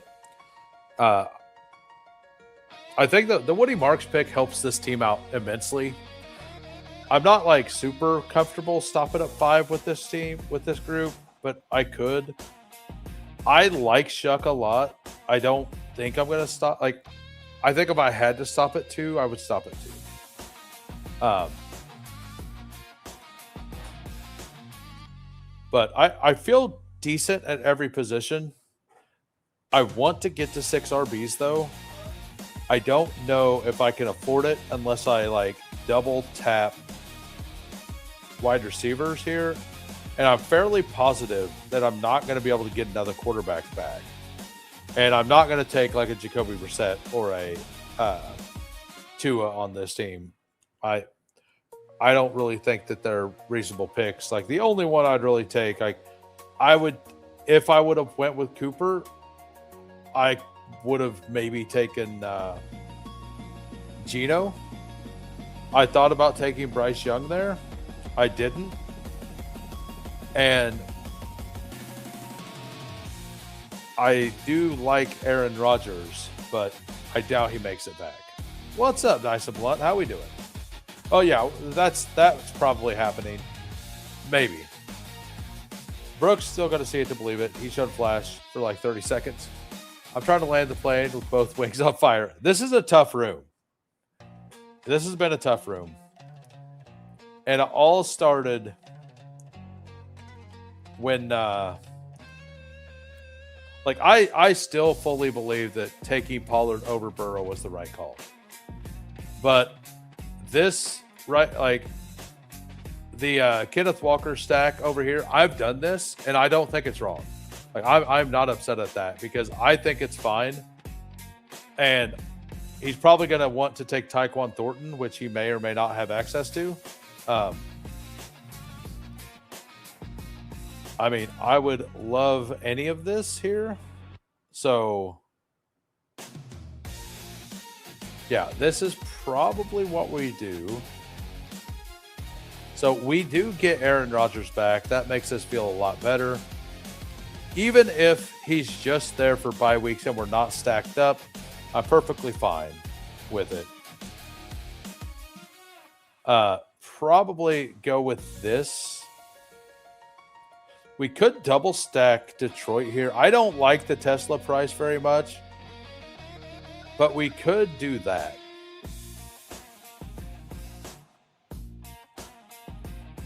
Do we want Tesla on this team?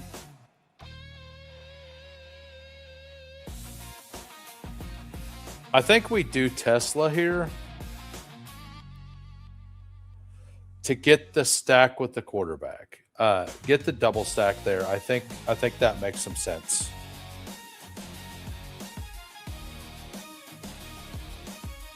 NB. Oh.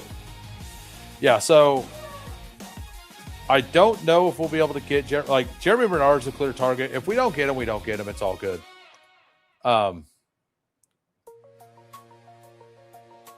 Jamar Chase, Rice, Flowers, Evans, Tesla, Bernard. Is that enough to stop at 4? Maybe. We'll have to see what RBs are left. I do want 2 more RBs. I definitely want 2 more RBs, but I don't know if I'm comfortable stopping at those wide receivers, right? Like Chase, Rice, Flowers, Evans should probably, they alternate bye weeks and all. Tesla is a bye week with Chase, so that makes it really thin for that week. Bernard would help out a little bit there, but that is week 6, and Bernard is a rookie, so maybe he's not a lot. Maybe he's not doing a lot then. I don't know. So I don't know that this is the exact team to stop at 6. The running backs: Swift, Pollard, Stevenson, Woody Marks. I think I just have to send it with those 5.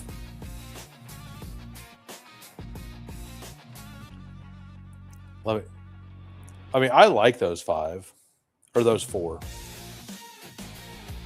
So Kamara goes over there. That makes sense. I think he's kind of just a pretty good value right now. Let's go. I definitely want Katron here for sure. That's like the pick I definitely want. Ray Davis is a good pick. Bernard did go, which is fine. I have my stacks. Bernard going, I think, makes it to where I definitely want to go with an extra running. I think I want to stop at 5. If I get Katron, I'll stop at 5. If I don't get Katron, I'm done. All right, I'm going 2 more, I think. And if Vele's there in the last round, we'll take Vele. But Ayuk, not on the table. So, of these players, we got Shuck, Goff. We got the Goff ugly double stack. We got the Tesla pick. We got the Week 17 correlation there. We got the Week 17 correlation with Pollard as well.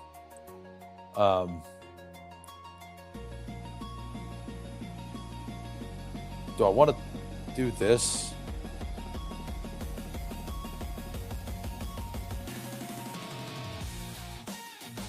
Kind of want to do that.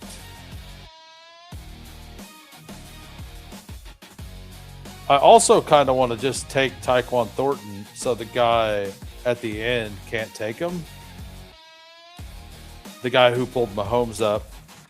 Because I do think that Thornton is a solid pick.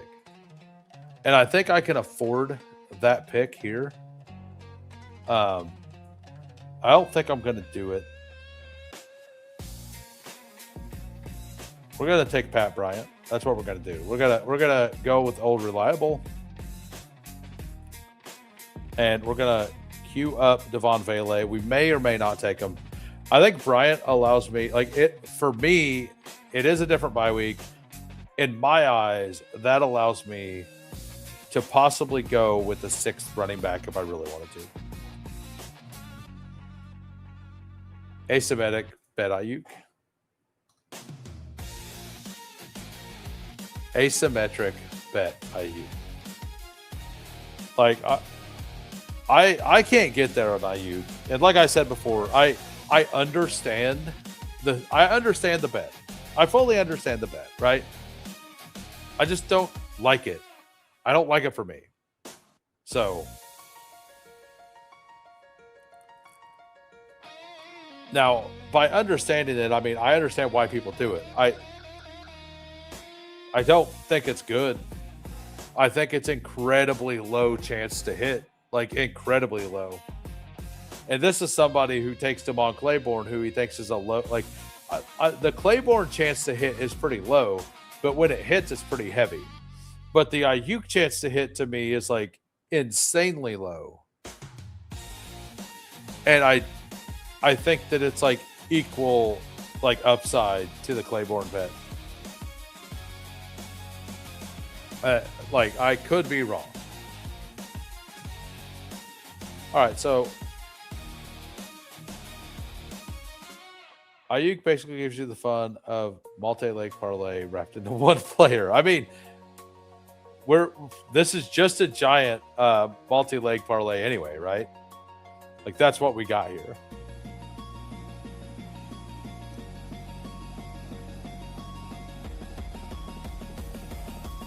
Do I want the Vele bet here? I think I want the Vele bet here.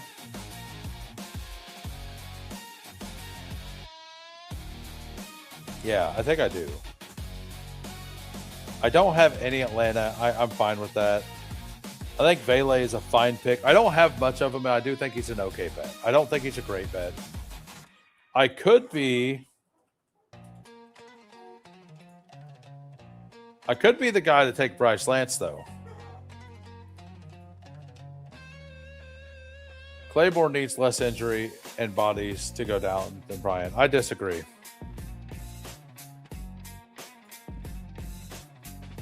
No, it's not. Like, if Aaron Jones goes down, Claiborne gets like 110 fantasy points ish. And I don't really see Ayuk getting there. Like, what's Ayuk's upside this year? 704, right? Which is kind of what Vele got last year. I guess that wasn't what Vele got. Like, who got 704 last year? Tesla. What did Tesla do? He only had like 400 yards or something, right? So 704 would be probably like 130 points, right? What about the Zelda music, man? What about it? All right, so time to review the teams. We got a 3-5-7-3 here. Definitely not my best team. I liked all the picks. Everything worked out exactly wrong. Now, I could have taken the Burrow. I chose not to because I pushed for Evans. I think if I would have went Swift Lamar, this team would be pretty fire. Like, if that was Swift Lamar instead, and it was Swift, Pollard, Stevenson, and then this Goff pick was Jonathan Brooks, like, I think that I love this team. But I didn't do that. That is where I messed up. But we got Jared Goff, Tyler Shuck, and Aaron Rodgers. And then we got DeAndre Swift, Tony Pollard, Ramondre Stevenson, Woody Marks, Katron Allen, wide receiver Jamar Chase, Rashee Rice, Zay Flowers, Mike Evans, Isaac Tesla, Pat Bryant, Devon Vele, Sam Laporta, George Kittle, and Juwan Johnson. So we're going to flex tight end a few times, especially during bye weeks. We're going to probably flex tight end other than bye week 8. By week 8, we're semi-thin, not really thin, but semi-thin. It's a solid team. I give this team like a B. It's not my best work. It's not the worst work. Bastards filled up the little. Yeah, they really did. We knew that was going to happen, though. It's exactly what happened last year. Everybody autoed it. We got Hartman, a 3-6-7-3 here. Jalen Hurts, Daniel Jones, Fernando Mendoza. Running backs, Jameer Gibbs, Jeremiah Love, Ja'Cory Crush-Kamara, Jordan Mason, Tank Bigsby, Jordan James. Wide receiver, Devontae Adams, Jamison Williams, Mekhi Lemon, Xavier Worthy, Michael Wilson, which was the missed pick for sure, Malik Washington, and Brandon Ayuk. Tight end, Brock Bowers and Chika Okonkwo. I like the tight ends. I mean, you built a pretty solid squad all in all. Like, if you would have got Jared Goff, it would have been a lot better. I assume that was the plan before the auto. We got Cade here. We got a 3.582. We got Malik Willis, Cam Moore, Geno Smith. I was fully willing to do this. Like, if I didn't get Goff, I was taking Malik Willis at 122. Devon Achane, Josh Jacobs, Quinshon Judkins, RJ Harvey, Damon Claiborne. Wide receiver, Amon-Ra, Marvin Harrison. So, full anchor into Harrison, Ricky Pearsall, Wandale. Wandale, Omar Cooper, Deebo Samuel, Adonai Mitchell, Keon Coleman. I think that makes sense. You have your anchor, and then you went deep. McBride Kraft, that's fun. That's a fun tight end room. Yeah, this team absolutely works. And then we got best ball on call here. Yeah, it did.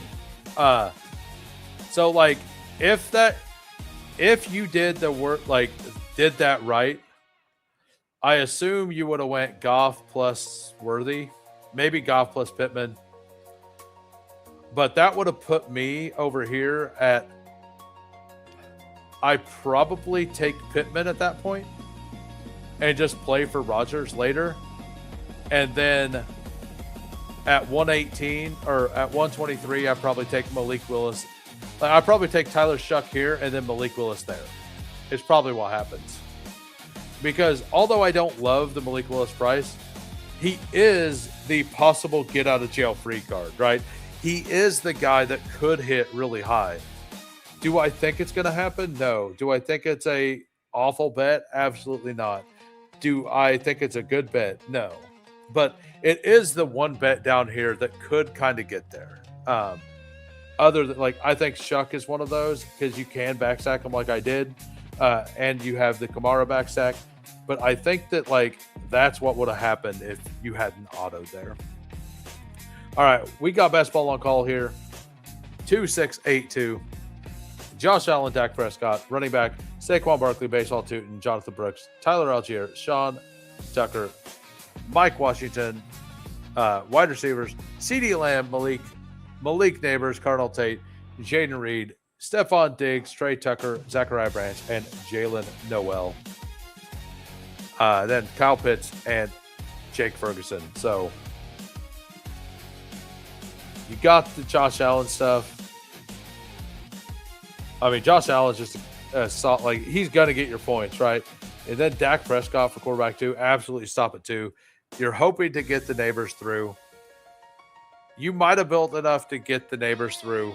I do think I think getting Brooks back helps this team immensely. I think if this was just Barkley, Tootin, I guess you had the option to go with Gainwell too, right?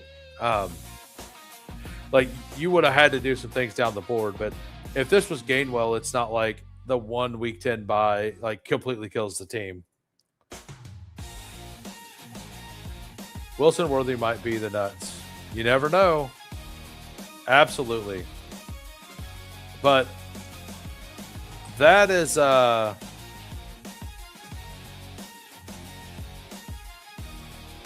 that's it for that pit bull. Like I said, I'm going to start streaming for a while every night. We're going to come on over to DraftKings now, and we're going to jump in one of these $3 Pocket Cup qualifiers for anybody who wants to join. I'm going to go ahead and jump in. And we're entering right now. We're not doing the countdown this time. Oh, it's probably not going to fill. 1 of 12.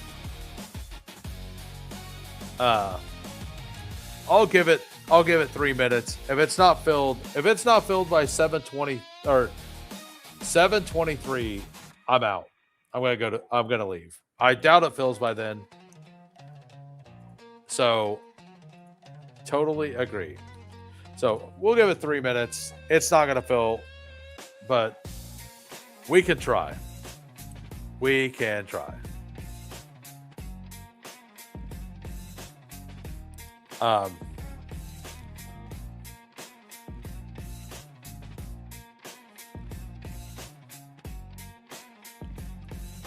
We got, where are we at? We're at 3. We got 3 entrants. 3 of us. I mean, I do kind of need to go. I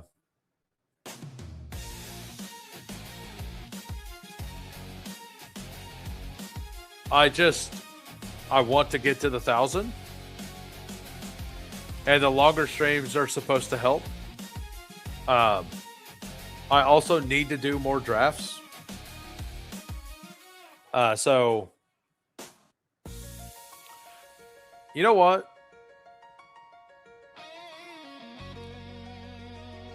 And we're withdrawing from that. And we're going to come back over to Underdog. We're going to do an eliminator. I'm jumping in an Elim, +6 for an Elim. Yeah, like, it's good for the algorithm. I definitely want to get my 1K up.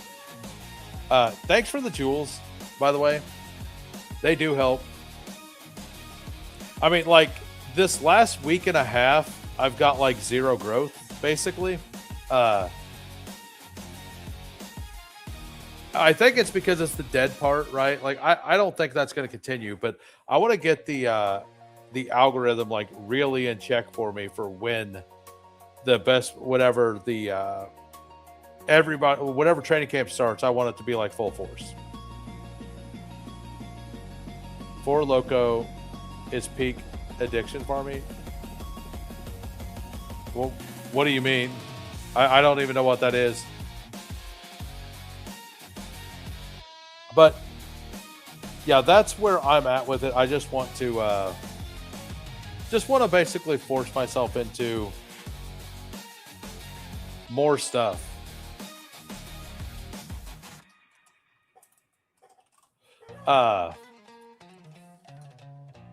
So we get the 104. Might be the best spot for Eliminator. I actually like the 103 a lot. So we got the 104. We got Kate at the 5. We got Delay at the 10. We got Misha. Call me Misha. Welcome. Haven't seen you here for a while. There's also a whole... Yeah, that's the goal. Oh, yeah. I don't pay attention to what's on the side. Back at my DJ, the girls would call it 9 Loco and chase 5-hour energy with Loco. What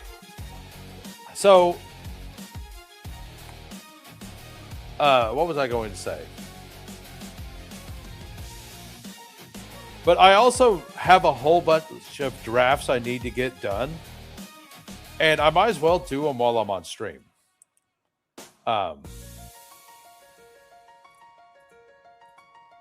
Yeah, so you guys can see my ranks here. I'm pretty, like... So I'm Bichon 101 in high stakes for non-eliminator. I'm debating on putting Bichon at 3 for eliminator and putting Puka at 2. I think Puka is an insane value. Kate, let me know, Kate, are you using the ranks that I put in? The people who are members right now, I have my eliminator ranks on my Discord right now. You can go download them and snipe me on all my plays if you want. I'm gonna do some on stream, but I'm gonna do most of them not on stream. I think the market is really, really, really bad in eliminator right now. Do I think that there's a major advantage to wait and to do most of them in August? I do. I do believe that. But I also believe that there is somewhat of an advantage right now to do drafts in certain ways and to avoid the zero. Like, if you just avoid the zeros, like the sticky situations at running back, that are late, like the JCMs and stuff, I think that you could do pretty well in Eliminator drafting now. So I think that if you stylistically like match your Eliminator stuff to what like the way you're drafting Eliminators now to where the values are, you can do well. I just watched your Eliminator video, which was great. I still need to get in the Discord. Yeah, I today made my full ranks. Like I made some like ranks randomly the other day. Like whenever I did the Eliminator video with Gunnar Ross. But I hadn't went back and changed the ranks. And there are some things that are wrong. Like Seattle. I have Jadarian Price at 76. His ADP is 58. Darnold I have at ADP. Shaheed I have ahead of ADP. Gardner I have way ahead of ADP. So like there's reasons for that. There are definitely reasons for that. So but yeah, I think that there is like number one, I'm not going to be able to do 400 drafts in the last 3 weeks of the best ball season, right? Like I'm just not going to be able to do that. So, I mean, this is great. Either one of these two players is fantastic for me. I'm fine with either one. I'm not going to get a lot of Achane in this, so if I get Achane, that's great. And Chase Brown's the one I prefer. So, and as you can see with my ranks, I have Javonte 5 spots ahead of ADP. I have Kyron 7 spots ahead of ADP. Like, I'm going to have absolute bags of those players. That's what I'm going to do. I'm going to end up having absolute bags of those players. I have Josh Allen well ahead of ADP. Not that high. Josh Allen, Derek, like I have Derrick Henry ahead. Like I have both those players ahead of ADP. If that makes you feel any better. Yeah, I would love to get Nico back. Nico would be fantastic here. So ADP is that, and Pickens is actually at the top of my ranks as well. Let's hit RB. Look at what we got. Yeah, let's do Pickens here. I think attacking some wide receivers early is fine in this. If there is a pocket that the ADP, so the running back ADPs are pushed up in general. At a certain point, they stop being pushed up. I think if you go with every position, but like go with an anchor like Chase Brown, like this, and then you push it to like 93, you can stack out really solid, like the next 4 or 5 rounds, stack out some solid running back twos and just be absolute fire everywhere else and still have guys who are going to touch the ball. So like, because the running backs stop getting pushed up at about pick 85, 86. So because there are some players that just haven't, like there's been less of these drafted and the ADPs haven't pushed up properly yet. You can get in as many as you want with one simple trick, multi-tab. Right, but I don't like the multi-tab more than 3. But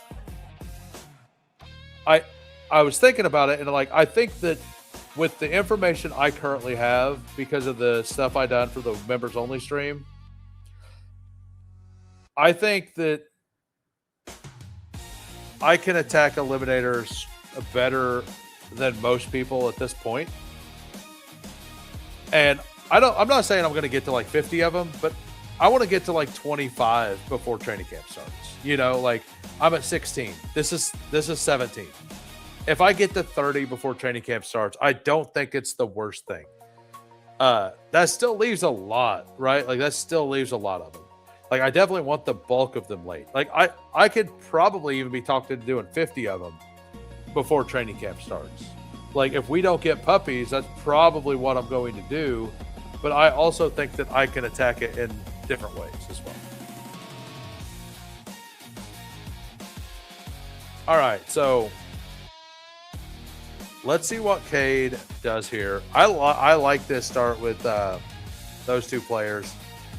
We're gonna go with T. Higgins. We're gonna bet on this offense. We're gonna go triple wide receiver. We're not gonna be scared of it.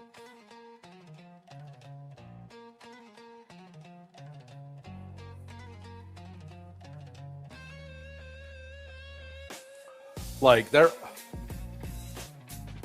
all we're trying to do is get points, right?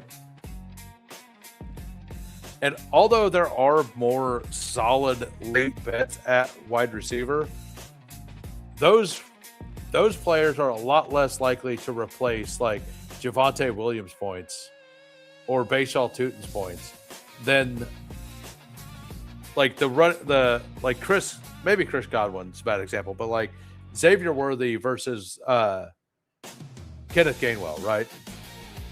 Like Gainwell has a solid chance to put up a similar amount of points to what Bucky Irving did.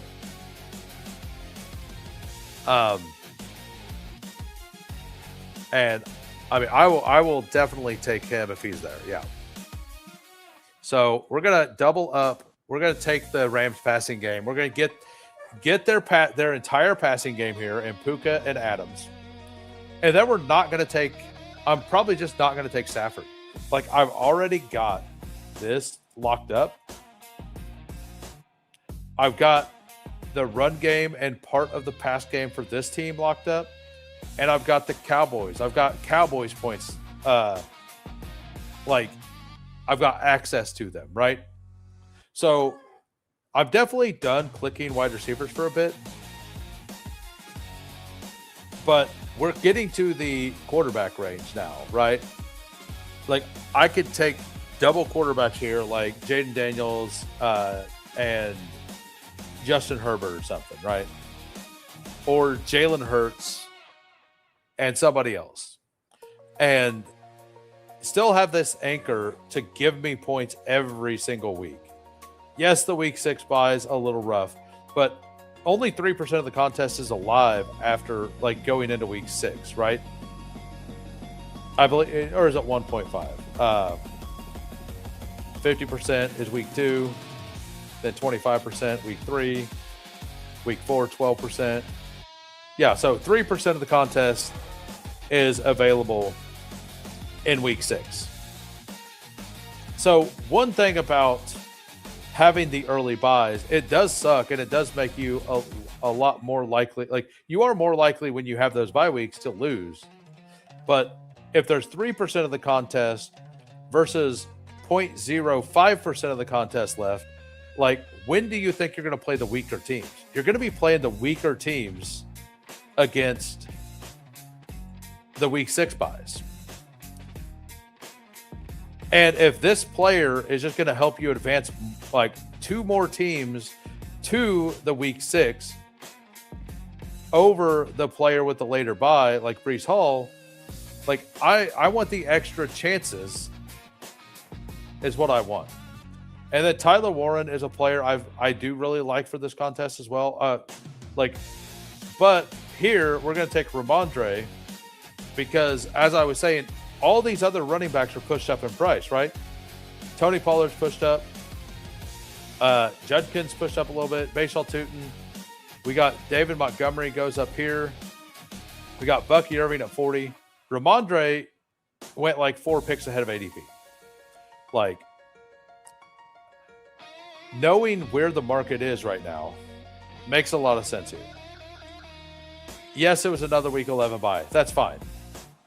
I also think people don't like these elite tight ends. And Tyler Warren specifically is actually a really good pick and eliminator because if Alec Pierce is hurt, like he's going to get more targets in those early weeks and he's got that week 13 bye. So with both of those things being true, Like, I really like the Tyler Warren pick for Eliminator specifically, and people like to secure up those other positions. So you can kind of get him later. Like, I know his ADP shows 64, but he doesn't always go there, at least in the rooms that I've been in. And I think that was a good pick there. We could go Dowdle here, but let's go ahead and lock up all of the points, like, on the Cowboys. Let's get the little stack. I don't care about stacking that much, but it also gives me access to the CD Lamb points.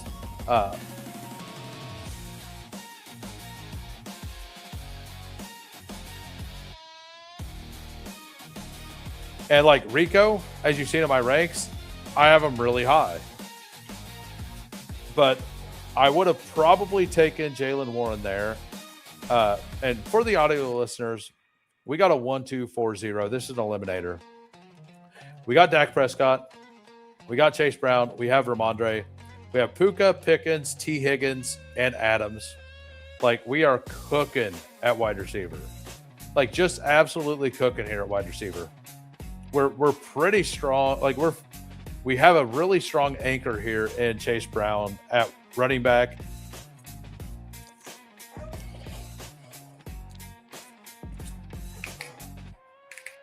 Like, whenever you look at the chart that I made, if you do the math on like a bye week 6 versus a bye week 12, it does scale down a lot, but it doesn't scale down as aggressively to like completely nuke players if they have a better schedule, or if they're or if that team is supposed to have more implied point up, right? If you get to the playoffs or in Elim, Warren close out against Tennessee. Oh yeah, it really, like, going by last year, absolutely. I will take a naked Caleb Williams here for sure. I'll take a Tucker Kraft. I'm not worried about the bye week, like the injury. Like, getting access to all the stuff there would be fantastic. The Blake Corum pick kind of goes against this team a little bit because of that.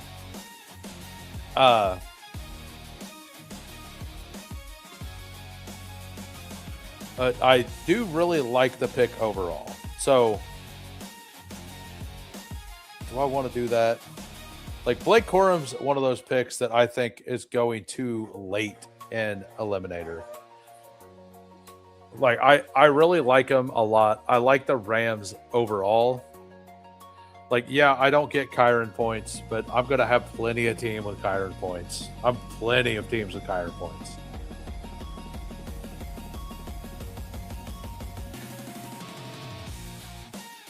I get a lot of Caleb and Nunn guys simply because they're most reasonably priced bears.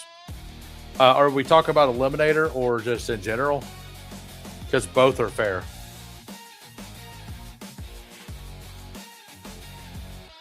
I've actually got an absolute bag of Sam Laporta in Eliminator.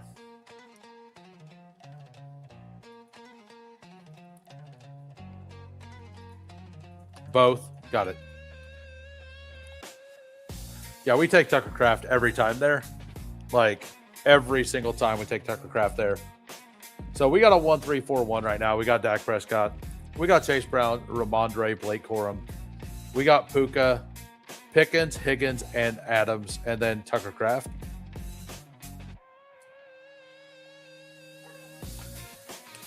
So, like, I don't feel like this team... Is it super strong at RB? Not really. But is it strong at everywhere else? It's very strong at wide receiver. It's pretty strong at tight end. And it's like just Dak for Eliminator, I think, is very strong. Like, it's pretty strong there for quarterback. And week 1, all we have to do is not be in the bottom half, right?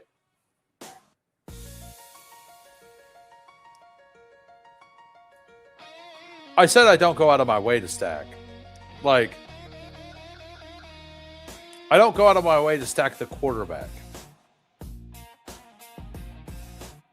like if I have Dak and it's at ADP, so like Dak I have rated above ADP. I just happen to have Pickens on this team. It's fine. It's also a late bye week, which is a positive. Even though I don't think it matters as much as most people, it is a positive. Now, what I like to do is to find it, like what I did in this room is I'm just finding elite offenses and just taking both sides of it. Like I'm getting as many points from the elite offenses as I can in this room. At the top. Like at the top, that's what I'm doing. Because these offenses are the offenses that are going to score the most points most weeks. So why not take as many players from those teams as you can and secure as many points as you can from those offenses?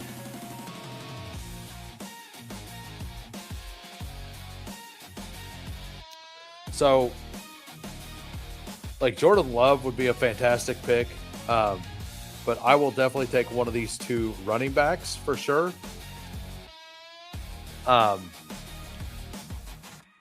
Like I think I'm going to go 3 quarterback no matter what.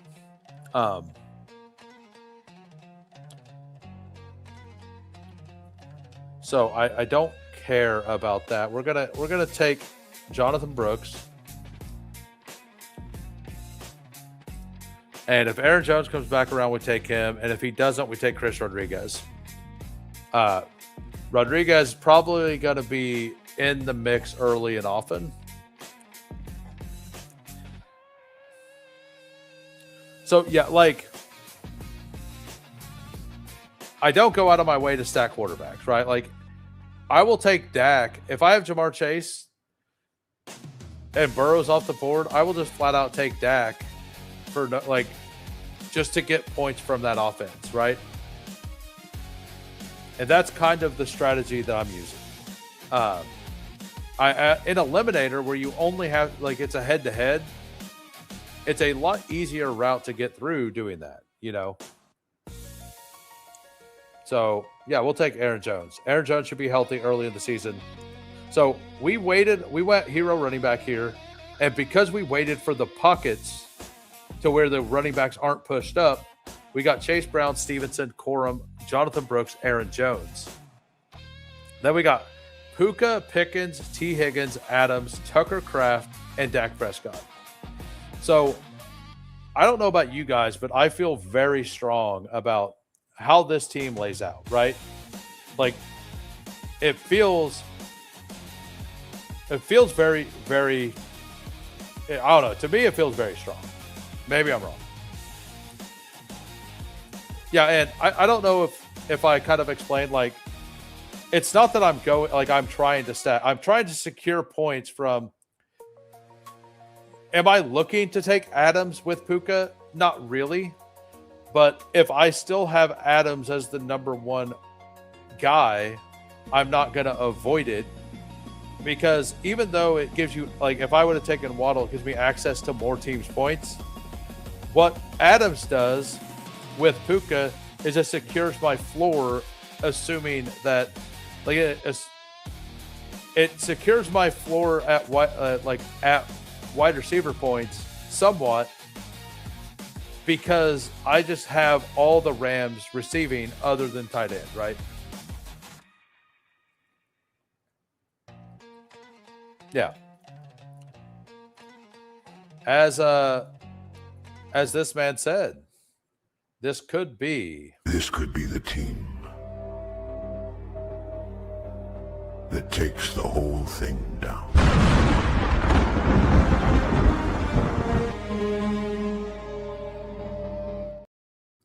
Yeah, and if you're not a member and you want more information on this, like, go to the members only stream that I did. I kind of go through it. I may not have got, like, you may end up with some questions afterwards or whatever, but like the chart that I have that is there, like, I think it's, I mean, this is another thing. Like, do I want, like, I would have easily taken him then, right?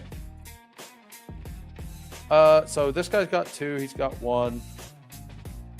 I definitely need another it doesn't matter who it is. we're just going to take Cam Ward there.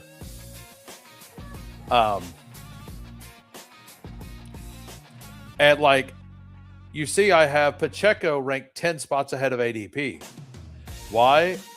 Because the Lions are going to score an immense amount of points. And would it shock anybody if Pacheco gets 25 yards and a touchdown and 2 receptions for 10 yards in week 1 for 10 points, which is enough to help you advance? It's not going to surprise anybody, right?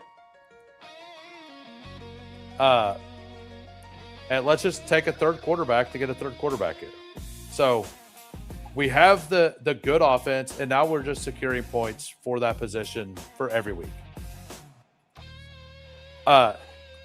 Geno Smith, like we know, like the reason his ADP is so low in the other contest is because like we don't know for sure if he's going to start. The one thing we know is early in this season, Geno Smith, he's going to be there the first 7-8 weeks for sure, right? So why not like take some of him? Like I feel pretty confident with these running backs. Tight ends, we can find points later. We've already got Tucker Kraft. And we could just fill out the rest of wide receivers with like some of the guys who are. Thank you, JT. I would shock me. I won't take non-auto shares of Pacheco until he beats out people in camp. Am I going out of my way to find Pacheco in these? No. I'm wanting to be done at running back at that point. But if I'm not done at running back at this point, I think Pacheco, Woody Marks, and Tajay Spears are about the only clickable names. Like if you look at running back now, I have Algier ranked 10 spots below.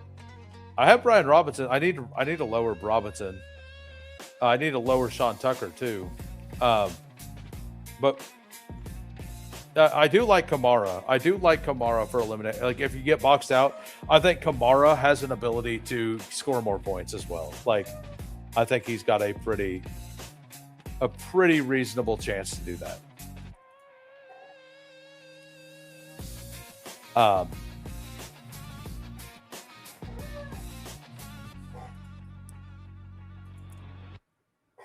But yeah, like we should be able to get one of these guys back. I don't really care which one I get. I just want a tight end.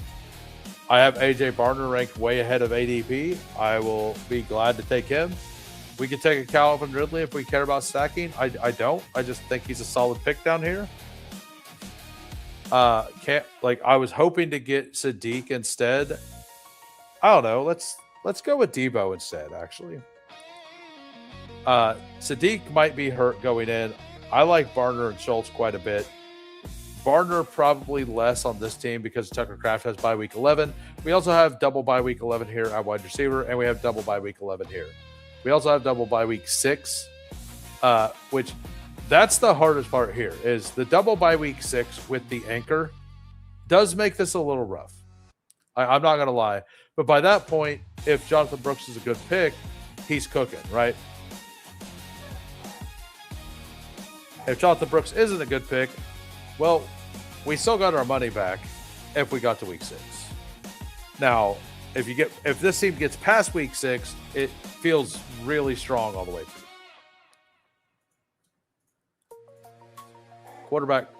Quarterback, like that's why I took Cam Ward there, and I pulled Geno up.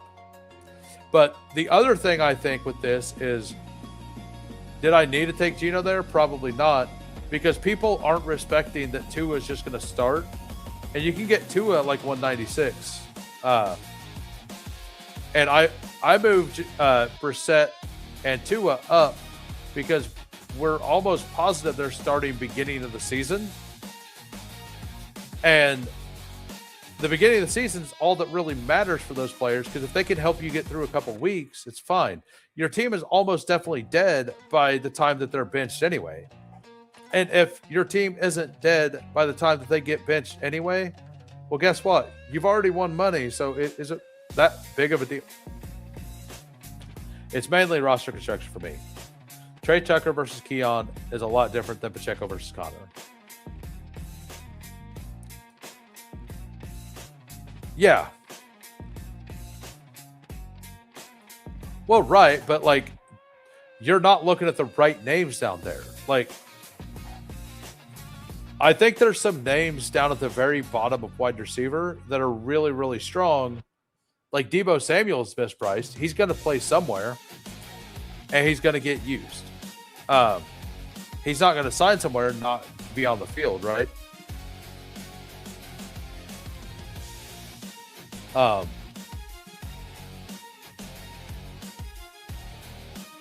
But yeah, like I've been saying, like I think that I kind of like thinking through the contest and which ones I want to save, which ones I don't. I do agree it's for sure smartest to wait until later because that allows you to build more diverse teams. Like waiting till later to find the camp hype stuff, all of that. Like, am I willing to click Jaden Blue in the last round? I am, but he's probably not going to be available in the last round. But it's only because it's a piece of that offense. So Pat Freiermuth here would be fine. Darnell Mooney, I think, is one of the single best picks in Eliminator. I have him 20-some spots ahead of ADP, as you can see. This is wrong. I need to fix this. Because I think all of these wide receivers should be like, I don't know. Like, I think if you need a running back, these are fine, right? Damn it. I autoed Beck. You autoed Beck? Does he have an ADP? Or did you put him in your queue? It looks like you're using, like, you might be using my rankings other than the Jefferson pick.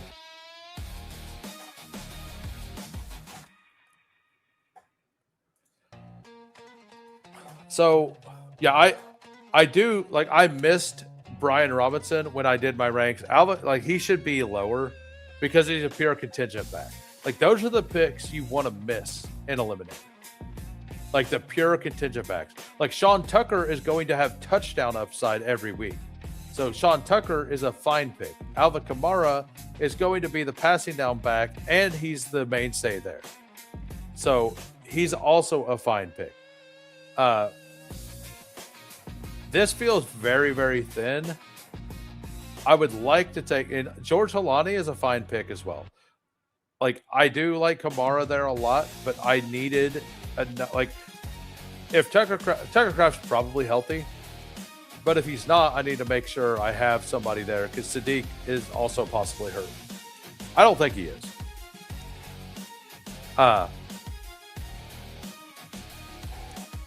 Oh, nice.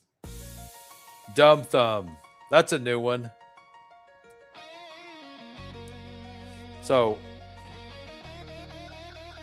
like, these are the names I'm going to click in the last round. Christian Kirk, Pat Bryant, Troy Franklin. Maybe, like, a team like this where I have studs, like, I will think about Jeremy Bernard. I'll think about Surratt. I'll think about Fields. Stribling, I don't really want. Troy Franklin, maybe. Jahan Dotson, I put way up. Devon Vele, I moved way up. Like, I think some of those names are a lot better, and they're not being drafted most of the time.